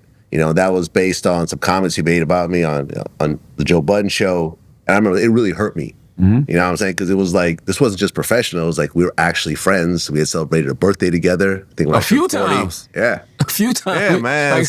That's so far I was thinking about. I was thinking about that today too. I'm like, damn, yo, me and Vlad used to do birthday parties together. Now I don't even like to go outside. We've gotten too famous, man. No, those were good times. Though, 'cause like back then, that was like, I don't want to say the early stages of anything because it was like all of us were just getting our footing. But think about who used to be there. It used to be like Q from World Star, God bless the dead. Yeah, like, R.I.P. So like people like that used to be at our birthday party. And I was just thinking how much. He was at that birthday party. Yeah, You're right. because Q used to come to every birthday party we used to come. I think we did. You and me did 2 of them together. Yeah, I think so. But when I first started Breakfast Club, I did like. Them being friends and having a history is the only reason why he didn't go in deeper to why they fell out. Because why did we just bypass that and just start talking about birthdays? And like going through each one, like, yo, he wasn't at that birthday, but he went to the birthday before that. You know what I'm saying? Yeah. Either maybe because Vlad got some shit for him later. It's like, why even bring up bad news now? That, and also, how much do you think they spoke before this interview? A lot, because this doesn't feel like the cameras rolled immediately. This feels like 20 minutes later. 20 to 30 minutes later. Yeah, It doesn't feel like I can see both ways, but I see what you're saying. Because normally I feel like it's pretty obvious when they first sit down. Like they be having, like Vlad will have the how you been, in and bro? out. Yeah, like he'll have the how you been, like the first initial conversation with them on camera. Yeah. This feels like there was a lot of talking before. Yeah. And it was just, let's just do the formal intro and Too just much roll energy. right into it. Yeah. Let's show people we've been cool, and then let me ask you about Drizzy Drake. Go to 237. So when this happened, I feel like the world was kind of shocked because Charlamagne came out and said Drake essentially put a green light on me at one point in time. Like, you know, there was a couple guys who knew they did it to me. They would get something in return for that. Exactly. And I was kind of surprised everybody was shocked because, like, this is Drake. This is a nigga that put hot sauce in his baby batter. Like, he's fucking crazy. But play that shit. Actually started doing the research around it. Because you and Drake have always had a funny relationship. And this platform has contributed to a lot of that. Yes. Funny relationship. Yeah, last time we talked about one of the things you said was like, there's gay, there's straight, there's Drake. Hilarious. Yes. Bars. What I didn't realize, and this sometimes happens in our line of work, was that you actually ran into a couple security guards who said, and these guys used to be Drake security guards, and according to them, Drake had put a green light on you. Absolutely. That said that, he said that when they see you, to fuck you up, and he'll cover all the expenses and pay them and whatever else. This is true. This is a fact. We was at the iHeartRadio Music Festival. I really cannot remember what year it was, but I know that these guys, they were doing security for G-Eazy at the time. I can't remember their names, but I remember how they looked, and they were like massive, like monsters. Oh man, I mean, if you trying to put on like a show, like those the guys that you want around you. You know what I mean? And they look like they get busy. They look like they put in some work. And I remember, one of them just came up to me and we just started having a conversation. He told me, he was just like, man, you don't even know. Like, back in the day, it was a go for you. Like, if you, like we had, instructions, like when you see him, do whatever it is you got to do and don't worry about it. And I'm like, what? And then that's when they told me they used to, do security for Drake. And I was like, oh, that makes sense. I've never been delusional. I'm not a delusional person. I'm not one of those people that gets in front of the camera or gets on the microphone and acts like, there's not a cost to everything that comes out of my mouth. Yeah. I think that we live in this era where people think free speech is free. It's not. Yeah. Every single word that comes out of your mouth, there's a cost to it. And you got to be willing to ask yourself, are you willing to pay that price? Well, yeah, I mean, the speech is... You think he really understood that? While he was like going through the motions when Charlamagne was really Charlamagne. That's some hindsight shit to where he's kind of just making it seem like, you're like, man, all the shit I did getting smacked. Yeah, I mean, I knew what I was saying. Yeah. Like, yeah, everybody knows what they're saying, but nobody expects to get the shit smacked out of them. Yeah. Most of the time. Most of the time. Especially hopefully. Now with the internet. Especially now. But you're all right. Like, this is wisdom learned. That's after a life of hard living. Oh my gosh. Which is kind of what wisdom is. But nah, man. We even talked before the pod, because I almost fucked around and bought Vlad's membership shit just to see if I can get into the juicy things faster. Yeah. But I don't really know how far this interview is gonna go. You think it might be especially with them trying to do the whole let's rekindle our relationship thing. This might just be just softball. Let's just play around. We're not even really fighting. It's just a spar. If them bypassing in the first 2 minutes why they fell out is a reflection of the full interview, then I could probably care less about this full interview. Hopefully Vlad is saving the hard questions. Yeah, hopefully. But I was really going to do the membership, the $5, Just so I could watch the whole thing, just One to have time. it for the show. You know what I mean? Like instead of waiting for the nickel and dime, like get ahead of it. But once I saw the first like 2 clips come out, I was like, we're talking about Drake? Yeah. Who gives a fuck? You know, Yeah. that's literally my thought. Not now, Vlad. Yeah, no, don't care. Let's talk about let's talk about what you're doing now. Yeah. Let's talk about your business now. Yeah. Let's talk about why we maybe fell out, or why we haven't been here for 2 years. Let's have a good interview. You know what I mean? But make some controversy. Which could be coming, but who knows? could be coming later on, but Wishful thinking. yeah, it just depends. You know, if these first couple clips that have come out are a reflection of what's going to be to come, then it's not looking at very entertaining. Because this is what Vlad does. Like he asks people about the cultural moment, especially with a hip hop personality like Charlamagne the God. He's probably more interested in his opinion getting on takes things on that what's are going happening. on culturally. And even as of recording right now, 2 hours ago, they had posted a clip about Andrew Schultz and the whole graping Kendrick Lamar thing, which for some reason I kind of forgot that happened. Yeah, like it's something else I don't care to hear about. Yo, this year's been crazy. It's too much shit to keep up with. Yeah. It's so much to where like the wild stuff isn't really wild. And I'm talking about everything, Yeah. like politics and news and shit, niggas. Yeah. There's too much going on. We got to turn this off. We need normal things to talk about. But hopefully, eventually, this shit gets salacious and we will report on it because that's what Hopefully, we do. not even salacious. Just hopefully it gets good. No, you want Yeah. salacious. You just can't Good. spell it. Sometimes they're one and the same. Exactly. You know what I'm saying? Exactly. So sometimes salacious can be good. Sometimes salacious. I could say that the whole Akademiks saying that he wanted to blackmail Drake over a family court shit, that's salacious. That's Yeah. nasty. Yeah. You know what I'm saying? Yeah. But it was you good know. slap though, wasn't it? You was- little pig. You it was know you crazy. loving that Yeah, shit. it was crazy. Slap. Yeah. You like that shit. He like that slappy shit, nigga. He knows it. Trying to figure out how I should title this. Boring Charlamagne topic. Charlamagne betrayed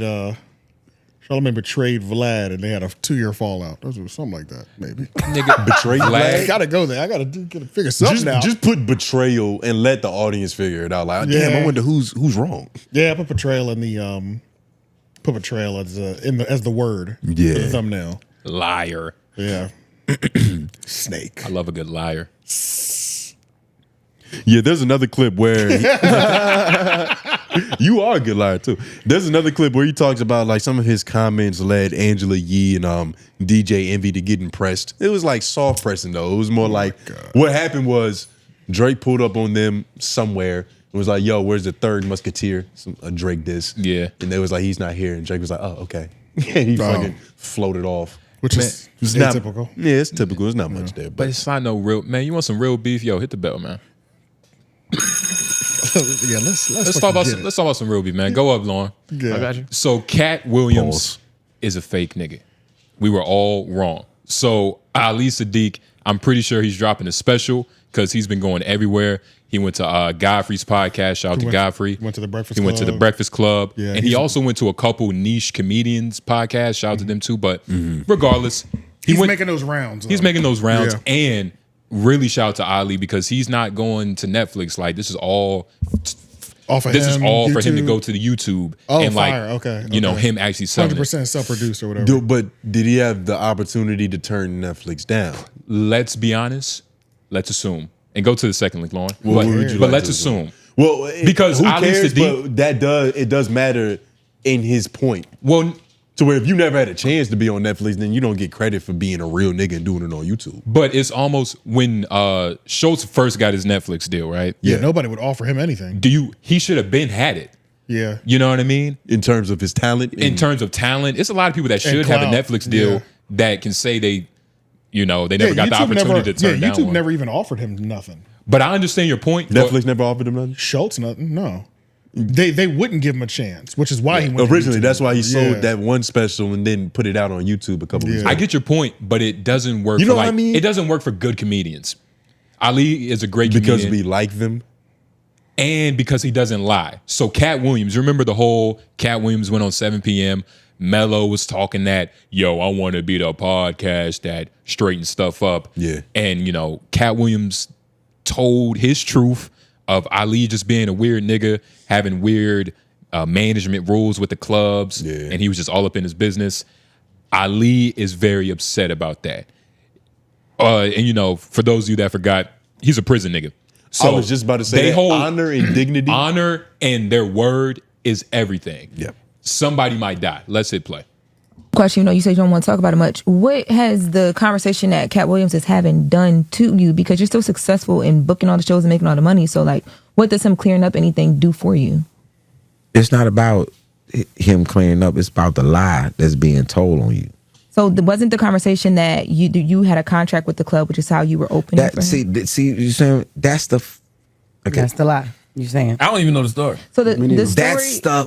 That's the lie. So he has worked a deal with the venue where the people that put on the shows, he got in the contract that he gonna open all the shows, that the comedy shows that come to this particular venue, right? But when I bring my tour, I have 5 or 6 people opening for me. Ali was not one of those people. He was not traveling with us. He was not on the tour. So he thinks as a guy opening the show that he can come out to Everyday Hustling. Every Day I'm Hustling by Rick Ross and come do his set to start the show when me, the headliner, is coming out to the same thing. I'm not even at the venue. It's my people telling this nigga, you cannot come out to that nigga.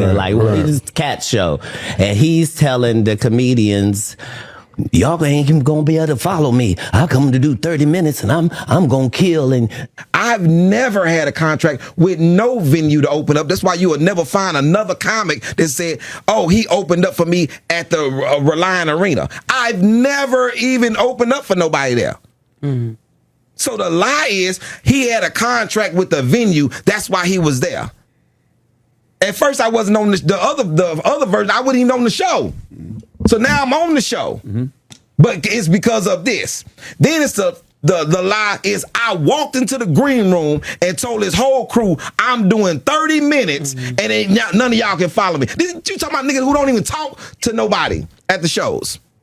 And who are the 5 people? Now you got to get your crew to lie to still be a part of your crew to say who are the 5 people. Ashima Franklin ain't gonna say that. What is your problem, nigga? Which one is the problem? At first you didn't know me. Now I got a contract with the venue. Nigga, where you get that from? You just pulling shit out your ass to try to make yourself look better.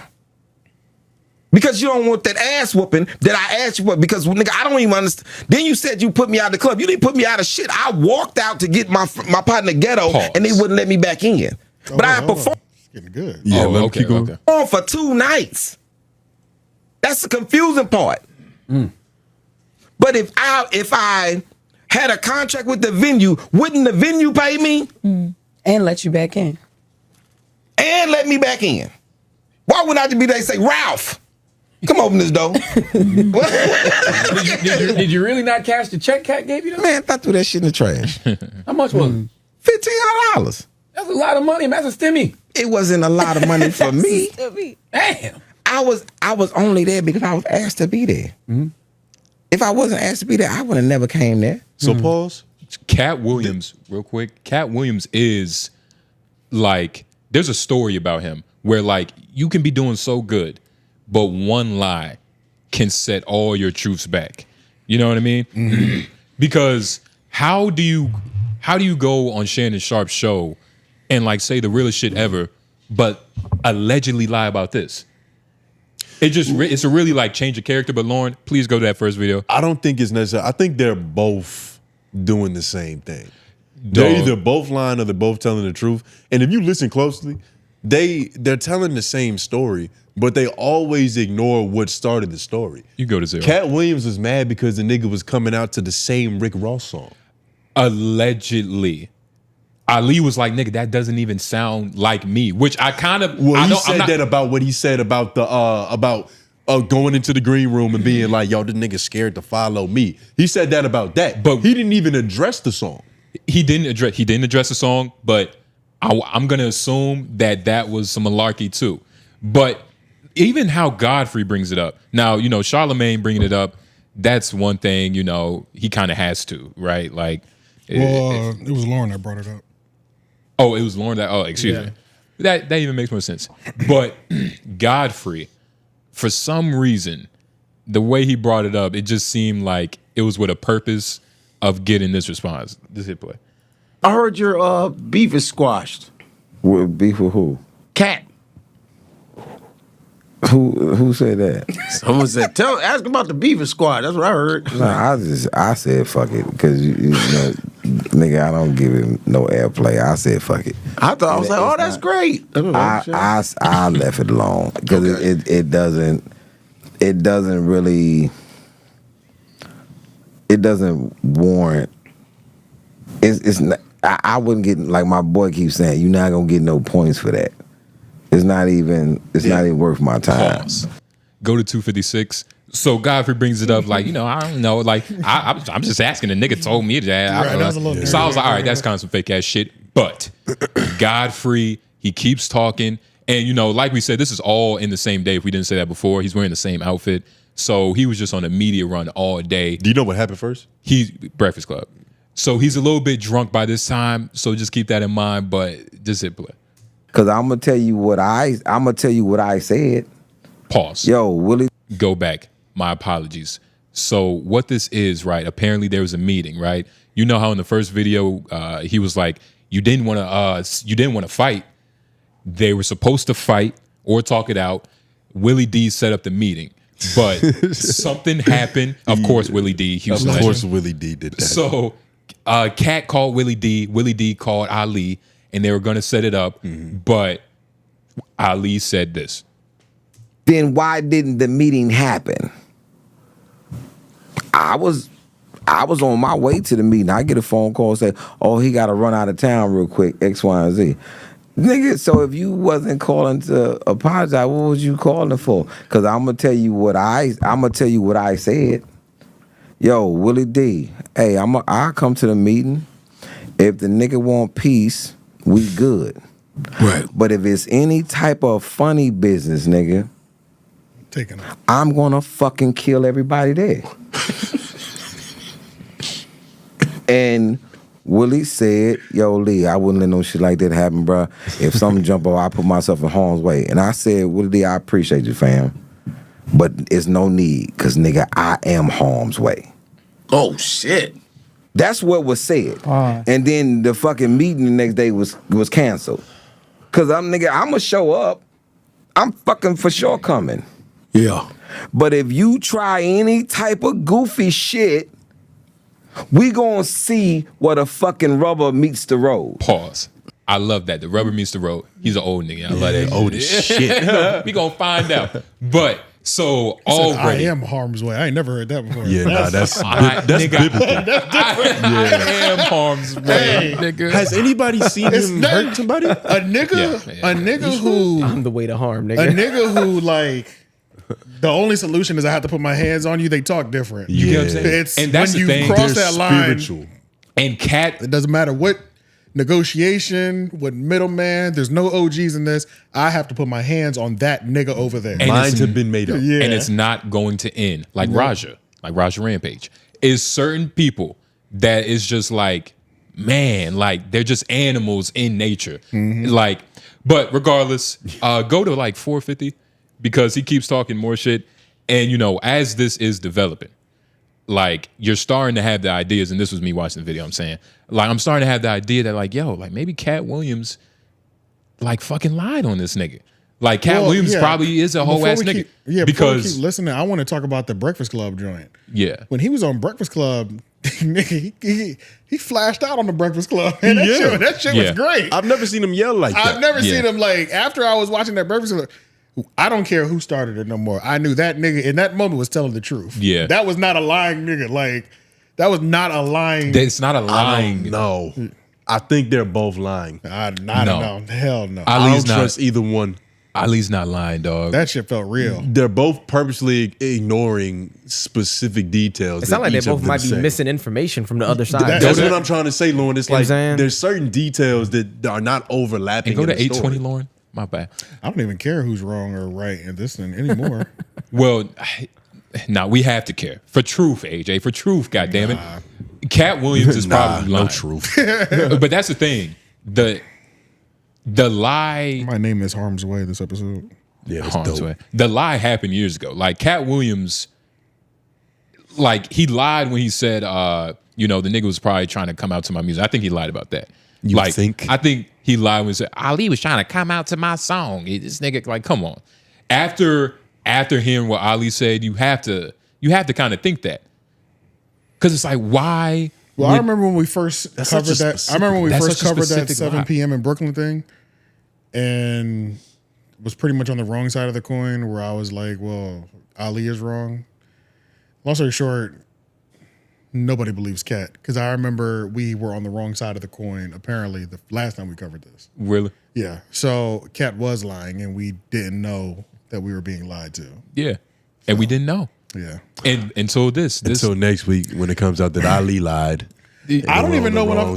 Well, the thing is, I don't care because I don't even think I'm going to watch his special when it comes out. You know what I'm saying? Like, I might catch it on a slow night. You might have to. It's on YouTube. A lot of them are Maybe. YouTube. I'm not pressed though. It's not on my radar. I could care less. You know what I'm saying? Like, no chicken specials going on. And it's also a lot of people, he even brought it up, saying like, you know, you're not going to get any brownie points. I guess assuming that Katt Williams is on such a level, it's going to be looked at as like, you know, you're just trying to get somebody's attention. You know what I mean? Ali saying that? No, his brother told him that.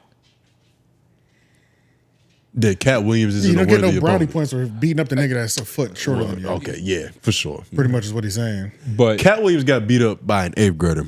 Right. So I'm pretty sure Nyla could fuck him up. The 8th grader got brownie points. For sure. He beat a grown man up. Yo, he probably graduated that year. He graduated that moment. It was And like, I mean, well, y'all saying in terms of fire, I'm saying in terms of talking about him.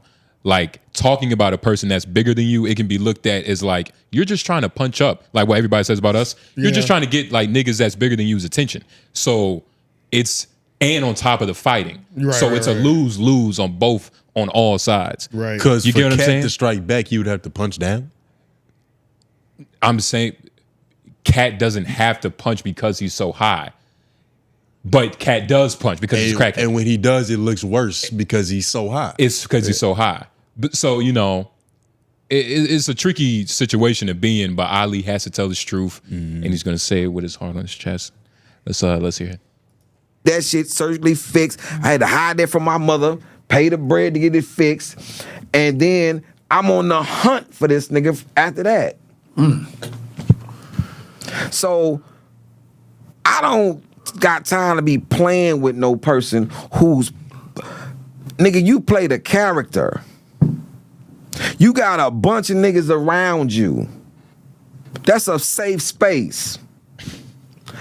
Every time you see me, I'm dolo. Facts. And nigga, in every place I'm dolo. It don't matter the borough. It don't matter the place. Nigga, I'm dolo. Because nigga, what's gonna happen? In my mind, what's gonna happen? Nigga, you run up on me with a gun, nigga, I'm gonna look at you like this. Hey, bro, go on, stop playing. Pause. Cause nigga, if you and go to 6. Wait, why you keep pausing when the shit gets crazy? I mean, what the fuck? What are we waiting for? What else are we going? What else are we looking Nigga said, for? what's better than this? AJ, I'm glad you're loving it, but you're going to keep loving it. Go to 6 real quick. What do you mean 6? 600. Yeah, I Oh, do. go 6 back? minutes. Yeah. All right. We going back in time, nigga. He wants to get shot in the face and you want to ignore that. Trust me. Y'all should have watched it. Y'all understand. Problem. And I try my best not to be like that. Man, I'm in a happy space. I'm a happy person in my life. But bruh, you're talking to a nigga that used to be a fucking animal. And all that old other bullshit niggas be talking about. Okay, nigga, what the fuck ever.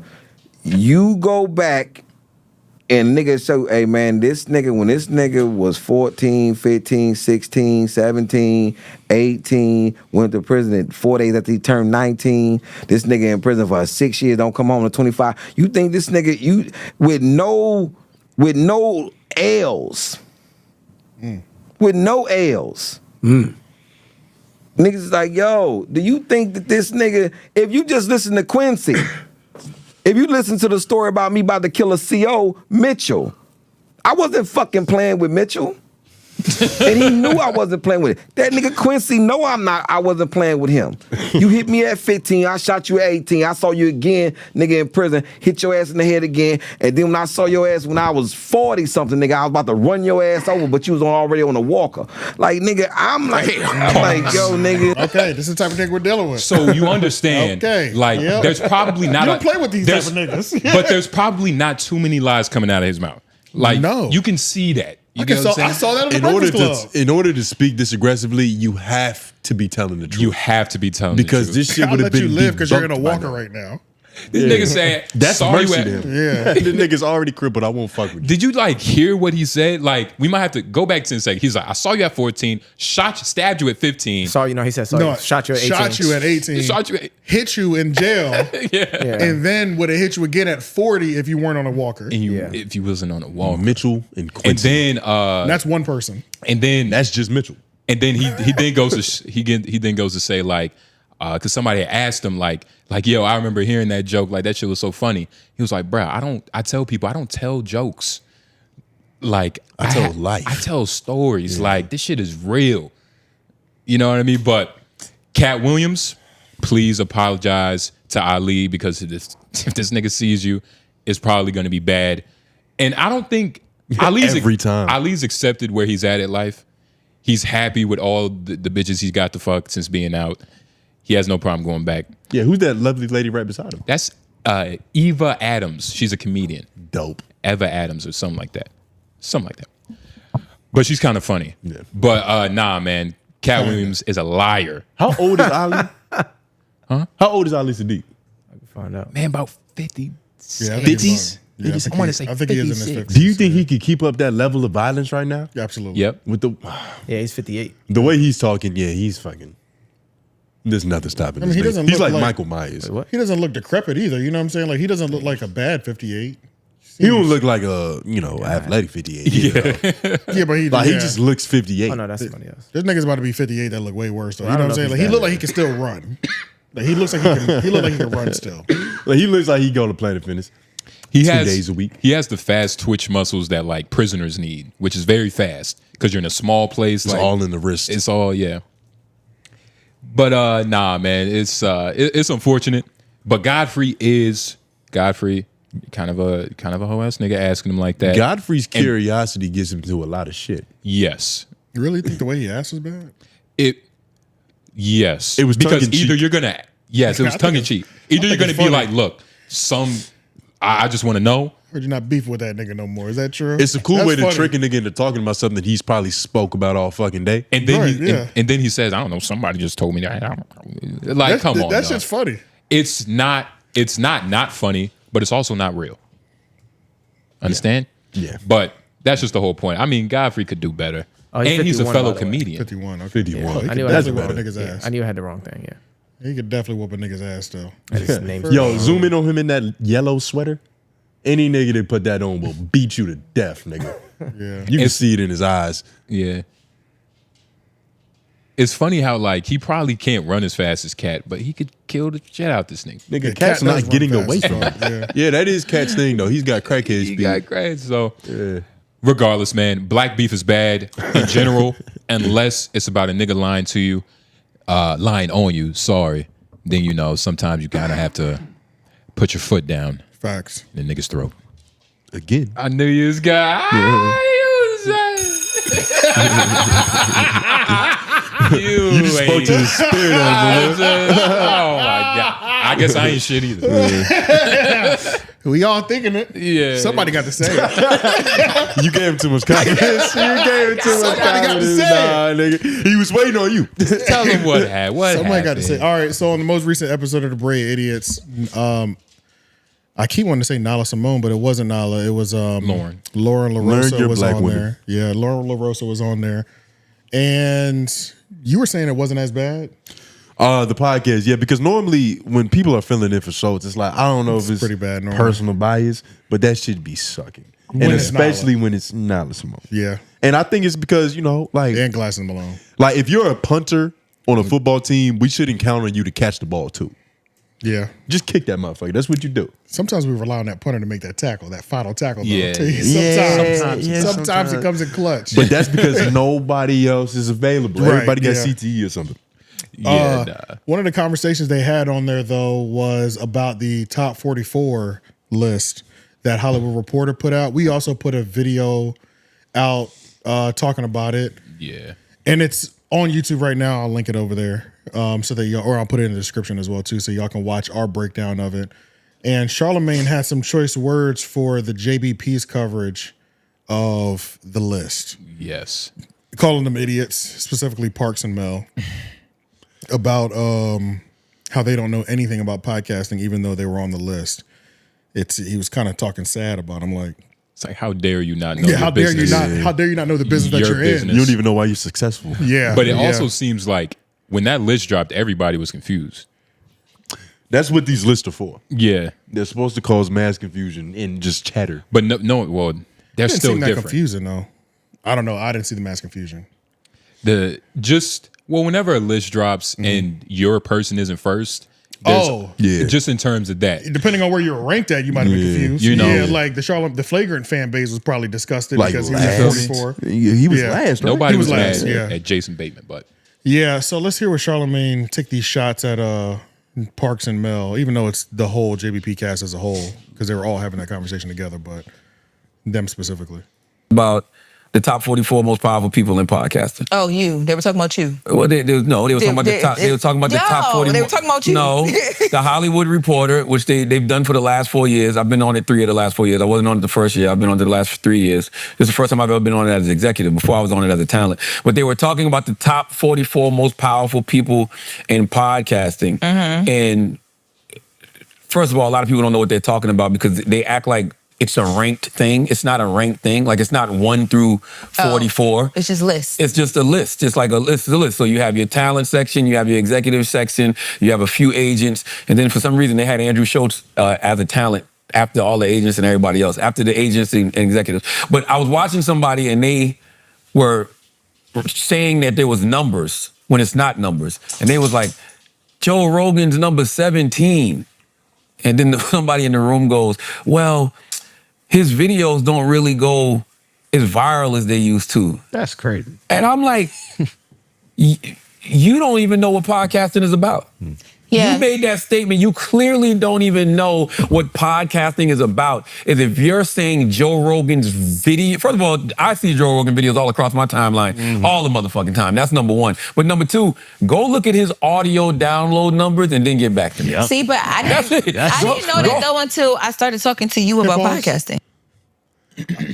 When every time somebody brings up, go look at their audio download numbers, it's nothing that we can see. That's not verifiable. Yeah, not everybody Nobody can tracks see it. Yeah. Nobody can see what the audio download numbers. there's not even a website that assumes niggas. numbers. We haven't seen one. I haven't seen one yet.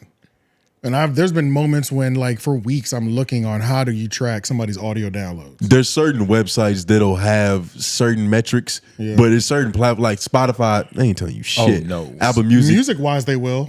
They'll tell you how many plays the song has. Yeah, but in terms of but not podcasting? podcasting. No. Yeah. It's the biggest scam nobody knows about. Everybody. The only way you can see somebody's metrics is being the login. Yeah. You have to have the login. That's the only way to see that. Like, there's no free or paid version that a random person can put your RSS feed in and see it. Yeah. It's just not. It's not real. And if it is real, please put it in the description. Please or let put it us in the know. comments. Yeah, but That is funny though. I haven't found one. I don't see Joe Rogan's clips. That is kind of funny because that is part of that cultural cachet, whatever they meant by that. Yeah. I mean, but even when we were going through that list and we were reading the descriptions, we were like, okay, it's obvious there's some bias on this list. yeah, You know what I'm saying? Especially with Schultz. And Joe then last. Yeah, and then based on some of the descriptions that we were reading, like when we were reading why Joe Rogan was in the 17, we read the bio and it was self-proclaimed. It was like, okay, they don't fuck with him for real. Yeah. You know what I'm saying? But They have to do this. I have to do this. I can't put him in the 20s or 30s or 40s, even though he should be higher. But, you know, I don't agree with him politically, so I got to snub him a little bit. You know what I'm saying? Yeah. With Rogan or Button?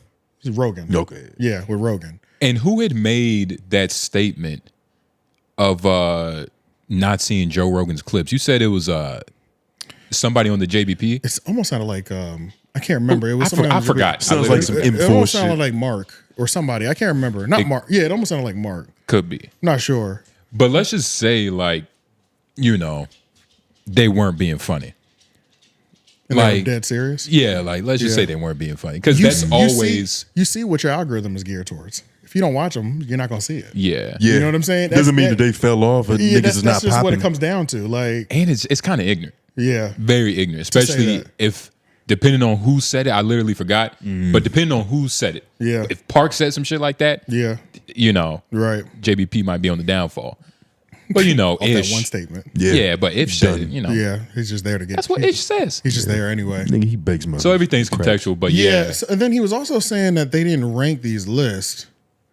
They didn't have a number next to the name, but there's obvious rankings on this list. Yeah. When you look at the top of the article, it's 1 through 5, 6 through 10, 11 through 15. But wasn't he saying it was organized by position in media? Like it was talent. No. It was executives. There weren't any subtitles or I'm not saying that's true. I'm just saying that's what he said. That's what he said. Yeah, that's what he said to make himself feel better. But Joe Budden is in the top 5 and he's listed as a talent. There's like, what are we talking And about? Schultz is at the bottom listed as a talent. Listed as a talent. That's why he so- called it out because it was like, why put a talent at the end when there's like managers? Like there was a manager. Yeah, it was agents. You had agents before Schultz. Yeah, niggas who fucking. That's kind of crazy.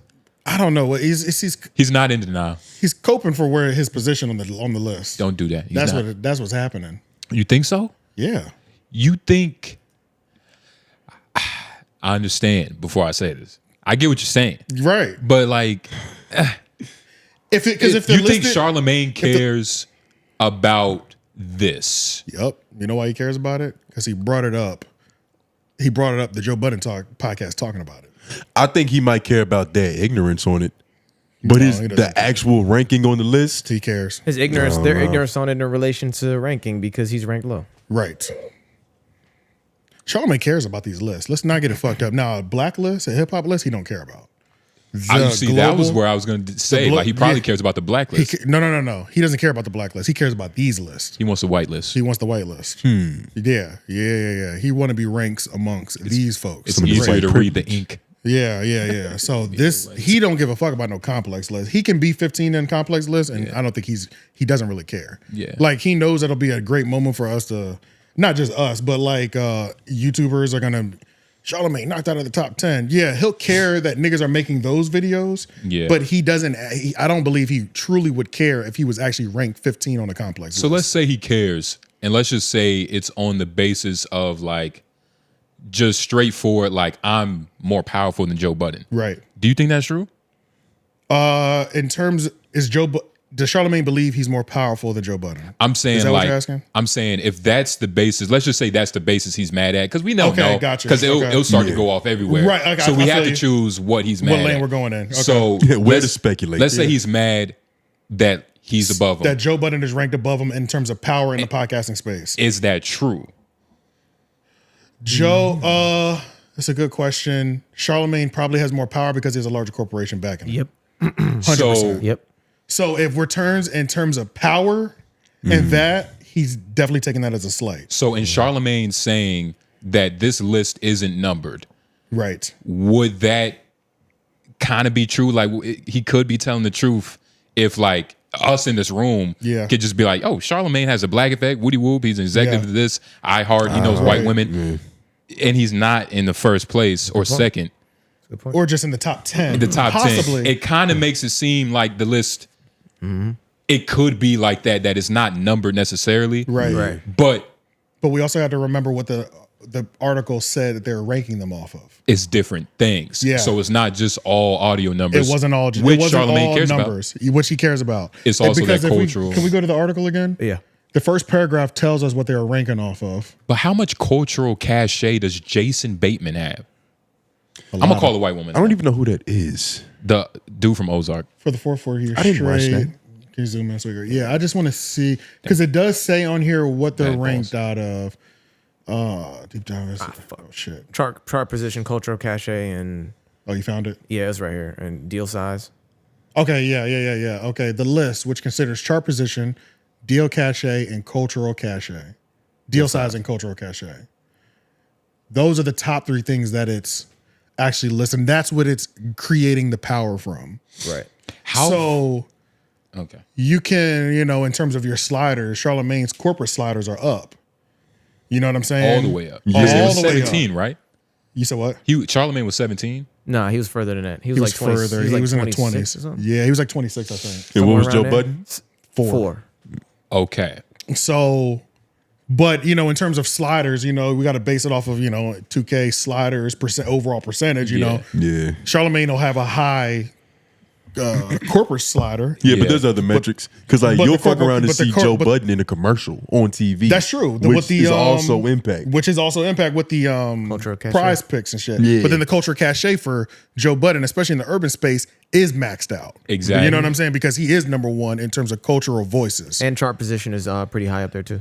And chart position too. He's high on both sides. Yeah. The only low, but that's just because he's independent. Hey, but So in it's terms- still it's a knock in terms of what we're ranking the sliders on, but Not is it really. But is it really? Not really, because if you go by deal size, like the fact that he himself is the deal.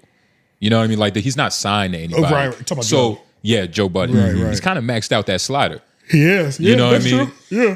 Like there's no deal to sign because he's making all the money. I don't know. But I I don't know. still don't think Charlamagne, and we're basing this off the idea that Charlamagne is telling the truth that the list isn't numbered correctly.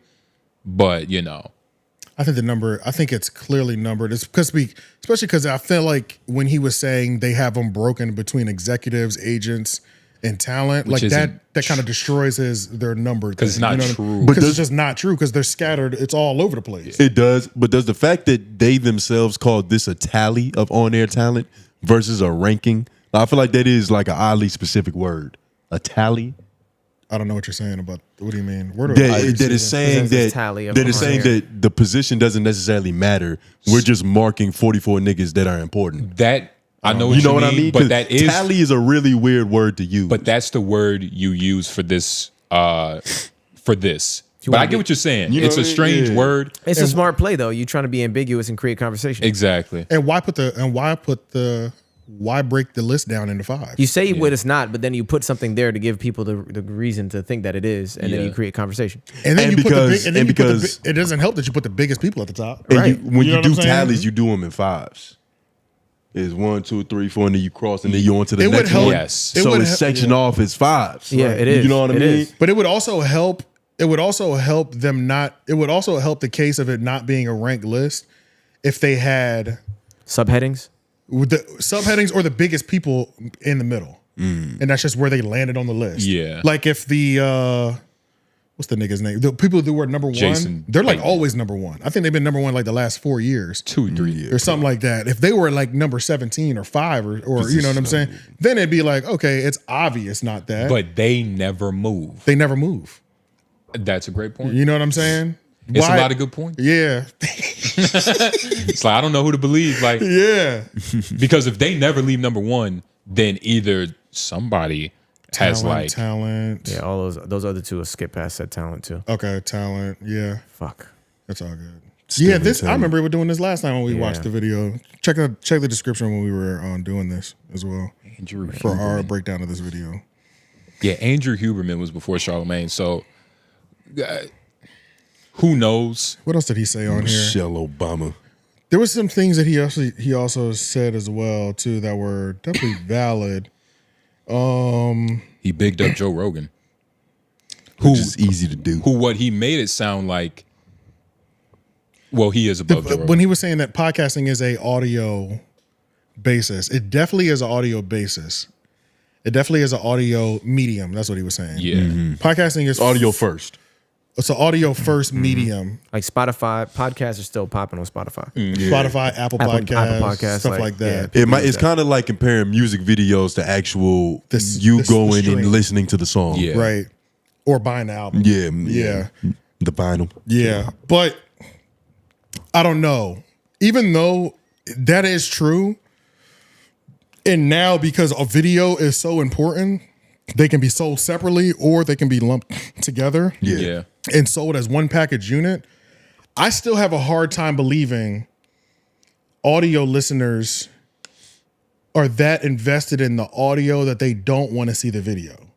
Like does that make sense? So if you tell me he used Mel Robbins as an example. Yeah. I never heard of her. We went to her page. She has 4.4 million subscribers on YouTube. Yeah. She averages on long form content, that's her basis, 300,000 views. I have a hard time believing if her video, he was specifically talking about his video, it did like 300,000, which is their average.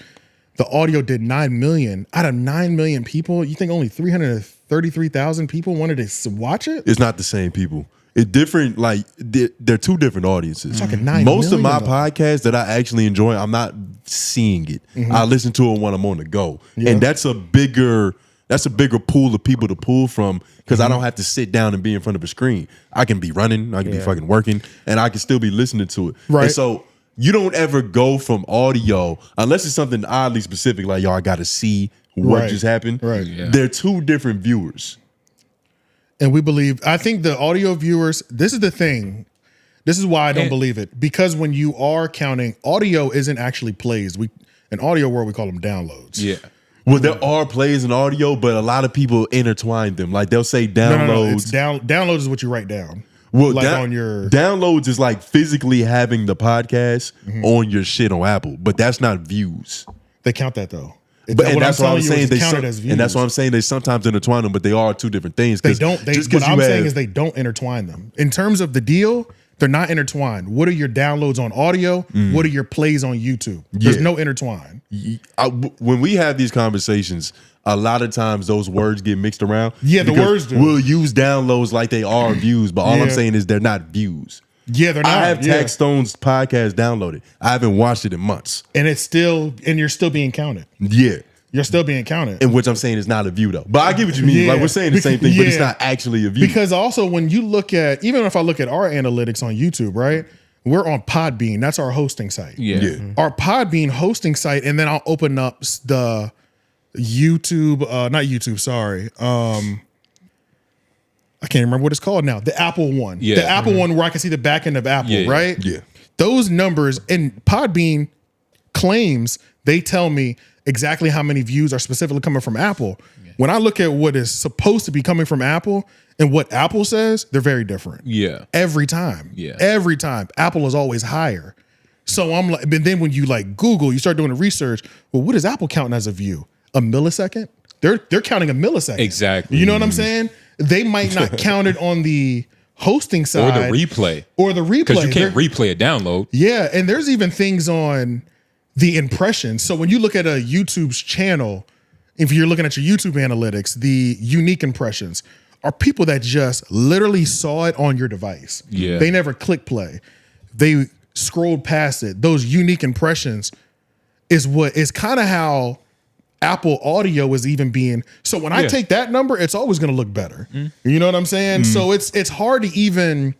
And all these platforms do that. And all these platforms, some of them do it more frivolous than others. You know what I'm saying? Spotify's in the news for doing that. That's why I have a hard time believing when they be trying to like say this podcast does 1 to 2 million views in audio a week.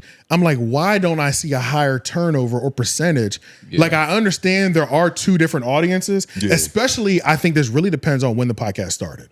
When did the podcast start? And what type of podcast are we talking about? An interview, I have no problem with just listening. Audio, that's a fact. Like, I don't think she's jumping around in those videos, so it's not much to see. Right. Whether it's like Brilliant Idiots, is going to be a lot of like it's a lot movement. of performative shit. And a lot of performative shit. But even then, you can still just listen to get jiggy with it, and it'll still be hilarious. As well. But you'll do both. You might do both on Brilliant You'll Idiots. listen to it and watch it. Same with Joe. Because they also show clips, like certain podcasts are different in that regards, But with her, I could definitely see a segment of society that just like, oh, she just dropped it. Then let me listen. I didn't know what she looked like for 3 months. But it is also, like you said, like, what are you classifying as a play? What are you classifying as a download? What are you classifying as this? And if I classify 30 seconds as a play, then those numbers are going to be way higher than comparatively if I classify an hour download, as a, you know what I'm saying, or whatever. And have we gotten that confirmed? And each episode has their own downloads too. So are we doing this downloads per episode? Or are we doing this downloads per platform? Like, you know what I mean? Like, we're taking the biggest number.